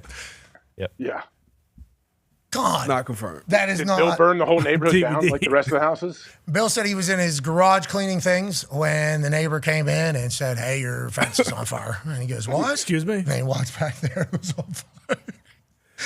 Bailey, you're doing it. Hey, Bill. Get out of there, Bill. Ed Policy says, "I'm selling the fucking name of Lambeau Field." People aren't happy. Okay? You got to do business as business is being done. Are we going to be the only team in the world that isn't profiting off of our stadium? He can't do that. We're soon to be the only stadium without naming rights. That's not a threshold we're looking to cross anytime soon. But we might be a little more aggressive with some of the other entitlement inventory we just hadn't taken advantage of in the past, including things like training facility entitlements and the Titletown campus as a whole. So Lambeau Field will be at Titletown, brought to you by Cheese. Yeah. Kraft. Or like the indoor. I think it sounds like he's mentioned the indoor. It's called the Don Hudson Center, the great Don Hudson, but now it could be the, Sargento Cheese Don Hudson Center. Bingo. But it will certainly be Lambeau Field at whatever the place is. So they can get around not naming Lambeau Field that. Yeah, they have gates. Like, there's gates that are all sponsored, though. There's Miller Lite gates and stuff like that on the outside of the stadium. Yeah, of Lambeau Field. Arrowhead did that with... People think immediately that they're going Sargento Lambeau Field. Yeah. And they're like, I don't know if you'll make that decision, but they will certainly be trying to profit off of what Lambeau Field is, especially when there's precedent that everybody else in sports is doing the same thing. But I can understand why people are pissed. How come Lambeau Field can't be pure? How come that can't be the last thing that we keep? Well, it doesn't sound like he's going to sell Lambeau Field. Certainly going to be selling the ground around him, it sounds like. Yeah, at least not right now. I mean, it's one of those things where, it'd be nice, but you saw Hines go to Acrisure, and everyone's pissed off at the start, but then eventually it's just like... No, it's still shit. Well, of course, but you're not going to fucking not go to a Steelers game or not watch a game on Sunday. If some company is willing to give hundreds of millions of dollars for the naming rights to the stadium, it'd probably be hard pressed for the team president and the guy running stuff to not, at least look into it a little bit. Now, I'd love for it to stay Lambeau, but that's just kind of not the world we're living in anymore. Yeah, but the cheese curds across the street at that one place, what's it called? Curly's? Is that the little living room looking place? It's one of them, yeah. It's a bunch of different stuff now, but Kroll's, I think you're thinking Kroll's. That's the place. Yeah. Maybe Kroll's should sponsor Lambeau. That'd be cool. Curly Lambeau's got a space. Curly Lambeau's got a place up there. Is that what AJ just said? Curly's? Yeah. Nice. I'll pay my respects next time I go up there. Yeah, we had to know. Yeah, you should. What do they sell? Cheese curds in there? I mean, that's cheese curds everywhere. That's a Wisconsin staple. Cheese curds, beers? Burgers, booze. Bye. You know what's big in Wisconsin? Why? So, I was trying to go somehow. They soak the fruit in the booze, in vodka and stuff. What? 316 day. Dudley States Keebler. Why? What'd you say they did though? They soaked something into booze? Soaked fruit in booze in mason jars. In moonshine or Everclear? Yeah. Moonshine, Everclear, vodka, all of that. Yeah, they do it all. Those ones will get you. Yeah. That Kroll's place, I think I saw a guy blacked out at 9:30 a.m. in there. He was sitting. There was carpeting, I think, if I recall. There's carpeting in there, and then and then there's a bar that kind of wraps around the middle, and then family restaurant seemingly around the outside. This guy's just kind of hanging out, having a good time. Had no idea it was a potential family restaurant. I think he lives right down the road. Bartender seemingly talking to him like he's just going to walk his drunk ass home like he does every other day. Mm-hmm. It was a nice little town. Had cheese curds, had some beers with that guy. What? Felt obligated, had to do it. Didn't drink any whiskey there. What? Could have. What? Tequila also available. What? I turned it all down. What? Definitely chugged a beer. What? Blacked out guy. What? From Green Bay. What? He was a hard worker. What? Had calluses. What? Seemingly an alcohol problem. What? All right, let's move along. Big night last night, or this weekend, I'm sorry, for the Los Angeles Lakers. We talked about it numerous times. LeBron James diving on the floor as a 40-plus-year-old in year 23, game 67. Not only a massive ordeal, obviously, for the entirety of the NBA, but certainly of the Lakers. Charles Barkley said, I don't want the Lakers to win this game because I don't want people to think the Lakers have a chance. Well, sounds like the Lakers have a chance, especially if LeBron James is going to be diving all over the ball. Yeah. And they're exciting whites. Okay, and they certainly got 2 of them. And Luka and Austin Reeves are pulling off the super duper triple point double shot thing. This is incredible. You talk about this in high school. You talk about this obviously when you're shooting around. To pull it off in the fourth quarter against the Denver Nuggets, one of the smartest teams in basketball, is obviously ridiculous.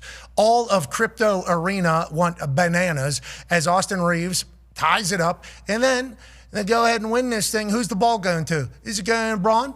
Is it going to Reeves? Or is it going to Luka fucking Doncic? This dude scored 51 points the other night, and now he is clearly one of the superstars of the league, and also he is the Lakers. Yes. That is what the Lakers are, and his relationship with Austin Reeves is cool. Watching Braun kind of have to buy into what this is has been cool because this is a different stage of his career. And JJ Redick, the big dumb dipshit who couldn't coach for a while, potentially has a team. He has a team that's ready to go. They might win this thing. If they can play some defense and their bigs can show up, obviously, when you have LeBron James as a third option, I know he's 41, but especially when you get in a playoff series, he's going to be great. AR is great. And then Luka is one of the top 2 or 3 players in the world. So, yeah, they definitely got a chance. One of the bright spots in that game specifically was Ayton, their big man who's former number 1 overall pick. He played well on both sides of the court. If he can play well on both sides of the court, can they challenge the Thunder? Can they challenge the Spurs? I think so. You have that type of talent. Once you get in the dance, we shall see. Yeah, especially if Luka can just not miss. I like. He's unreal.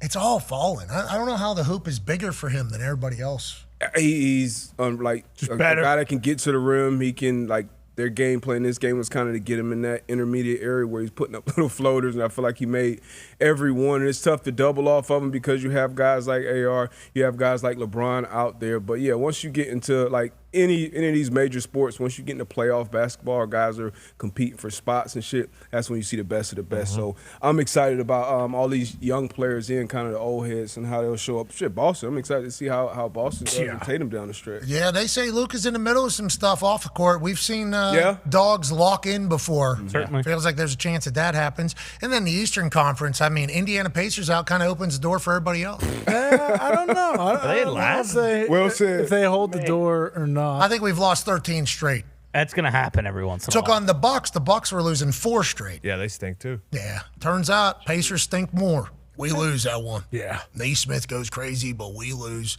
And the Pistons? Mm-hmm. Yeah. Oh, yeah. Wow. Yeah, we'll see. Yeah. That guy was on TV last year. The head coach who was going to be Bickerstaff. JB Bickerstaff. I love this guy. He probably win Coach of the Year this year. Should be Missoula, but maybe.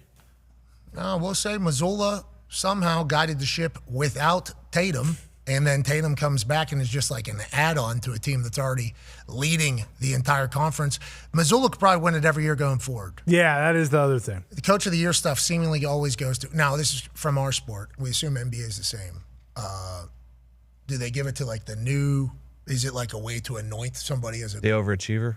Yeah, is that what it is? Hey, has Missoula won this before? I want to say yes, but I would I'm assume actually not sure. Yeah, me too. If it goes like the NFL does, it's who's a young coach that we would like to anoint as a good coach going forward? That's kind of how the NFL views it. Yeah, Missoula's problem is that Ime Udoka in the team, they went to the finals, and then the Udoka thing happened, and then Missoula took over, and people were like, well, it's now Missoula. They had all these good players, this great team already. So I don't know if he's won it yet. But let's give it to him then. He's the perfect. In the NFL, they would give it to Missoula. And Jaylen Brown, I didn't think he would. Jaylen Brown has had a MVP level type year on both ends of the court. Obviously, with Tatum being out, for him to step up and be that $300 million guy that he's been, he obviously Missoula is great. But sometimes when I'm watching the Celtics and I can see their team on the floor, I can't name 3 or 4 of the guys that are on the floor because I'm not a night in, night out watcher. Are you saying all white guys look the same? Peyton Pritchard? I definitely know Peyton Pritchard. Obviously, Caitlin there are Luka Garza. Spitting. Luka. You're talking about those are elite box players. Office names. Yeah, box office whites. I'm talking about the other guy, Hugo Gonzalez, Boom. Jordan Walsh, Baylor Shireman. They are just. Which once again goes back to what we're saying about Coach of the Year. Yeah, Neemias Queta is a guy who was basically in the G League his entire career, and this year's the starting center for the Celtics, and he's having an unbelievable. Neemias. Yeah. Queta. See, we're learning this together. Cicada. Cicadas we don't like them. No, they're not out right now. Odds for Coach of the Year. JB Bickerstaff is -170 at DraftKings, and Joe Mazzola is +200. It is a 2-horse race. Okay. I don't know. I mean, JB Bickerstaff was working the media. I don't know who's voting for this. And the story of the Pistons. The Pistons were the worst team in the NBA by far for like over a decade, but for like 5 years running. One year they lost 28 straight games. No team in NBA history has ever lost 28 straight games. JB comes in, they go to the playoffs, and now they're the best team in the East. He was also the head coach for the NBA East All-Stars this year, so that's why I was thinking Coach of the Year. All right, well, congrats to him and Detroit. Yeah. You guys deserve to have nice things. You got a picture that I'm not saying it. I don't love it either.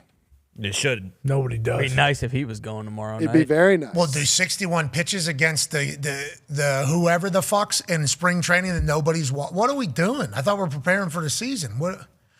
He knows something that I don't know. And I think D-Row was alleging to him whenever he said, all these guys want to do it. They got agents, they got teams, they got a lot of things around them that are kind of managing everything. So I assume the conversation is much bigger, especially with Scooble potentially about to make hundreds and hundreds of millions of dollars because of how good of a pitcher he is. But maybe my brain is just too stupid. How can we do 61 pitches in the spring training game for the Tigers, but we can't do 50 pitches for USA? What I don't think I fully comprehend here. No, I don't honestly don't really. I mean, that's what it is they're just taking every precaution, and that he should be around his team. He needs to perform well for the Tigers this year. But, like, look at Skeens last night. He's still on track to pitch opening day. And, they said from the onset, like, he was available to throw 95 pitches. That's the pitch limit for starters in this round. And DeRosa said, like, he's going to throw 70 to 75 probably. So, I mean, there was never really a world where – so I really don't know. I don't know why he's not doing it. It probably is pressure from the Tigers and his agent and everything, but you'd think that it is just another start. Like he would still be getting the same kind of work up to the regular season. Are the balls heavier in World Baseball Classic? I don't believe so. We actually have one of those balls over there somewhere, and it is the exact same ball as the everyday Major League Baseball, just has a different logo on it. Okay, so I don't think I fully understand it. Scooble, we know it's not him, it's everything around him, but boy, it'd be fucking nice if he was the one about to close this thing out. Yeah, and we'll see. Nolan McLean's got a nice opportunity at redemption. Let's go, Nolan. Be that guy. USA. USA. USA. You think I'm going to be able to throw this Subway sub into a hoop? Yeah, probably. Oh, yeah. That's what that is? He sent it to us. Whoa. I put a couple of stories out about the protein That thing got punches. laces on it? Stack of protein. What are they called? Protein power pack? Protein pockets. Okay, protein pockets. Yeah.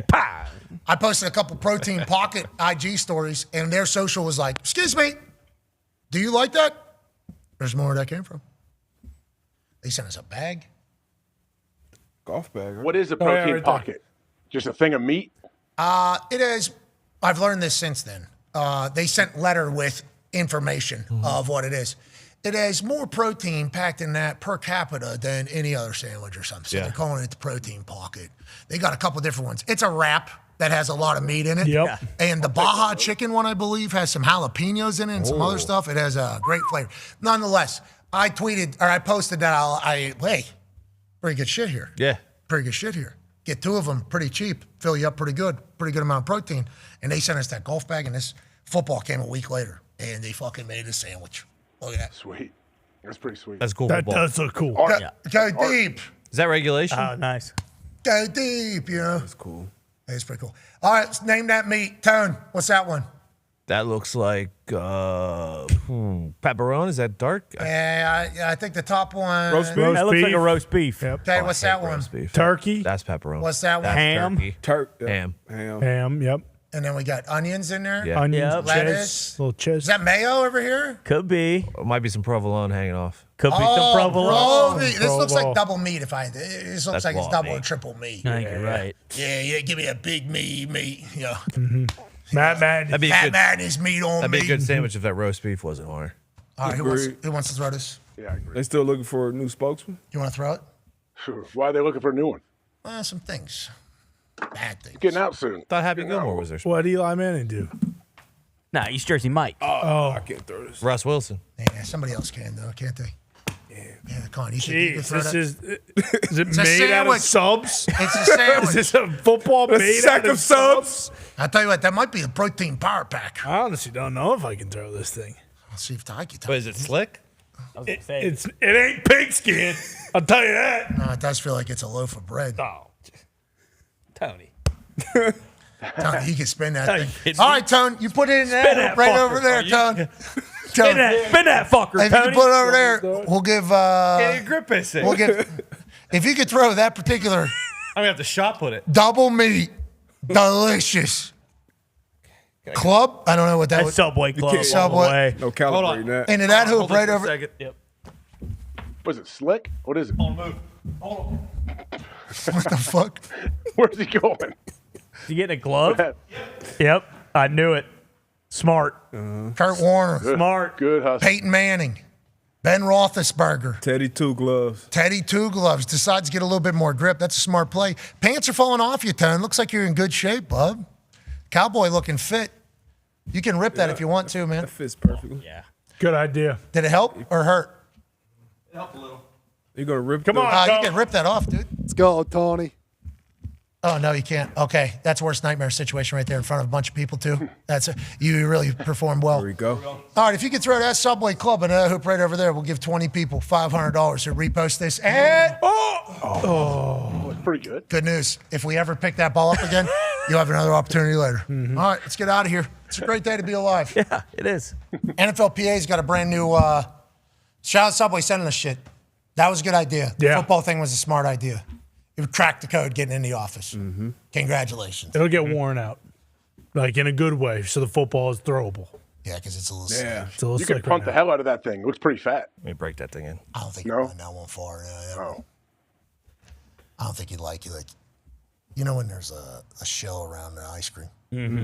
Yeah, like a hot Chocolate fudge. crunch. Yeah. That Oh, yeah, crunch. they sell that. They sell that. Yeah, it's delicious. Be a friend, tell a friend something nice that might change your life. We're in this thing together. Thank you all so much for allowing us to do this for a living. We'll be back tomorrow with more whatever this was today. Also, big news tomorrow, Cam Young. Boom. Whoa. Yeah, it'll be sick. The Players' Champ. Shout out to the PGA. Hey, Yeah. Thank you, PJ. this is good. Hell yeah. We might be going with PGA. That'd be fun. Brian Rolap all over the TV this weekend. Oh, yeah. Crushed it. Has an NFL Films thing coming out about Sunday at the Players. I think it's probably going to be incredible. I'd assume so. Brian Rollup has a vision of what PGA is going to be. I think he's going to bring great ideas.